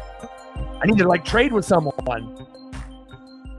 I hate picking first. It's garbage. That guy's locked in. I love it. Top of the 9th, 6-1 Mariners. Runner at 3rd. Astro fans left. Justin Turner popped up. And they finally get out of the inning. Nice job, Mariners. At least I got one good thing in my life. Not fantasy. Not the Buccaneers. But at least the Mariners. Nice job, Seattle. We got a dub here, and we got 5 more to go. We need to go 6-0.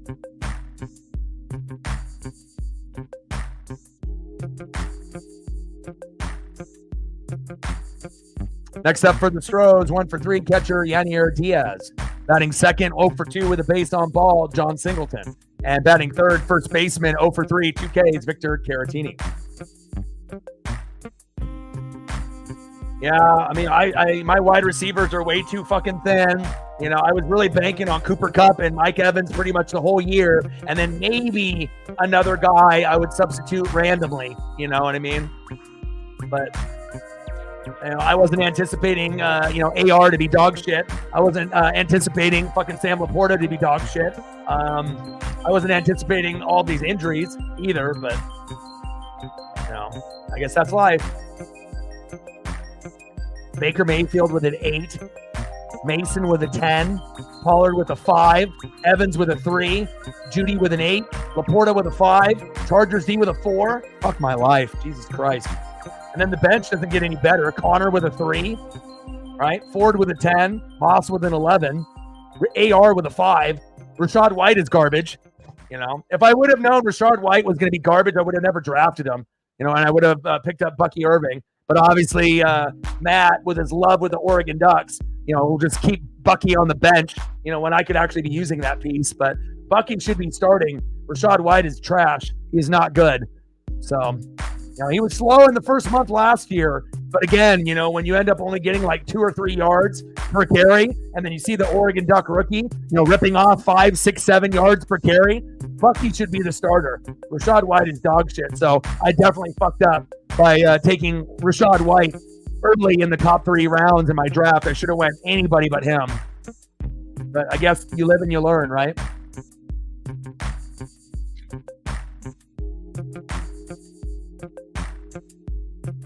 And things could, potentially change as the season goes on because, Rashad White was garbage the first month and turned into a top 6 running back the rest of the season. But he didn't have a Bucky Irving looking over his shoulder. That's the difference. They didn't have anyone else really to contend with touches. So now there's a guy that's better than you.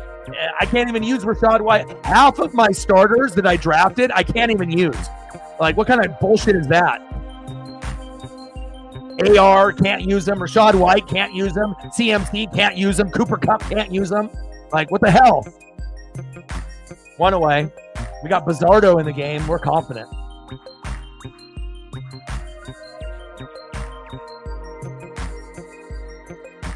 We got to get you on the board with the dub at some point, Sarah. 2 years in a row, rough. We got to get you on. We got to get you on the board. And again, the competition is a lot harder this year than it was in previous years. Like I said, it used to be 2 teams, like a me and Reflect, and then everybody else. Now the competition is very good, and injuries can really change everything. Popped up. Dylan Moore is there. He says, "I got it." 2 away. Let's go.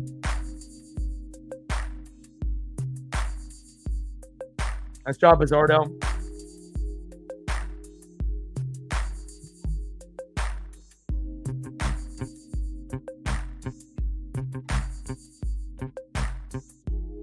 Two and 1 in that league and projected for 0-15. Nice. What's your team look like in the Hawks League? Is it a worse team than what you have in our league? I assume it is. And I assume that they try to rip you off over there too. Trying to get you to trade away your good players and to act like you don't know what you're doing. Shame on them. But we'll always tell you who's good here, and we'll never rip you off here, and we also don't do trades here either. So, bottom of the 9th, 6-1 Mariners. Nobody on with 2 outs. 1-1 pitch from Bizzardo to Caratini. Pitch is low at the knees. 2 balls and 1 strike. Had to walk the pups. You sound like me. And Reflect went on a walk too. Good for you two on getting that exercise in. And I know that you guys are mentally better than a lot of people that aren't walking. If you're not walking and you're eating fast food every day, you're going to live not a good life. You got to make those changes. Little dribbler, throw to first. There we go. 6-1 win, baby. DX is getting his walk in. I like that, baby. Britt did. Reflect did. I'm doing mine. Are you doing yours? You got to do it. Final score. Astros lose 6-1. I got to get the graphic up. Let's go, baby. Nice job, Mariners. Now we got to go 5 more games. We got to win 2 times against the Astros, 3 times against the Athletics, and we might be in the playoffs, baby.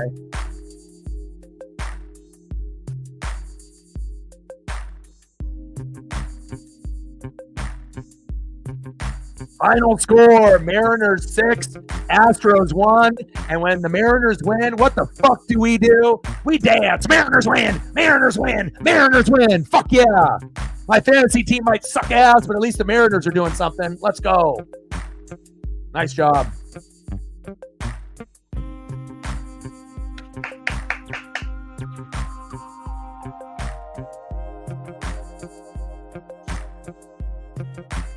Thank you. I appreciate that. Let's go. And again, I'll be live tomorrow. Let's take a look ahead real quick. But I will be doing all of the games. So we have a late game. Well, it's not late. It's afternoon. Same time tomorrow, I believe, at 5. Let's take a look at the schedule. All right. So tomorrow we will play, and we're going to get a lot of those other teams that we need to lose tomorrow playing. And hopefully that happens for us. Let's take a quick look. So we play tomorrow, same time, same place, NWSF. First pitch is at 5:10. I'll be live at 5 to go over the starting lineups. Logan Gilbert versus Framber Valdez. 8-11 versus 14-7. Arguably their best pitcher. That is going to be hard.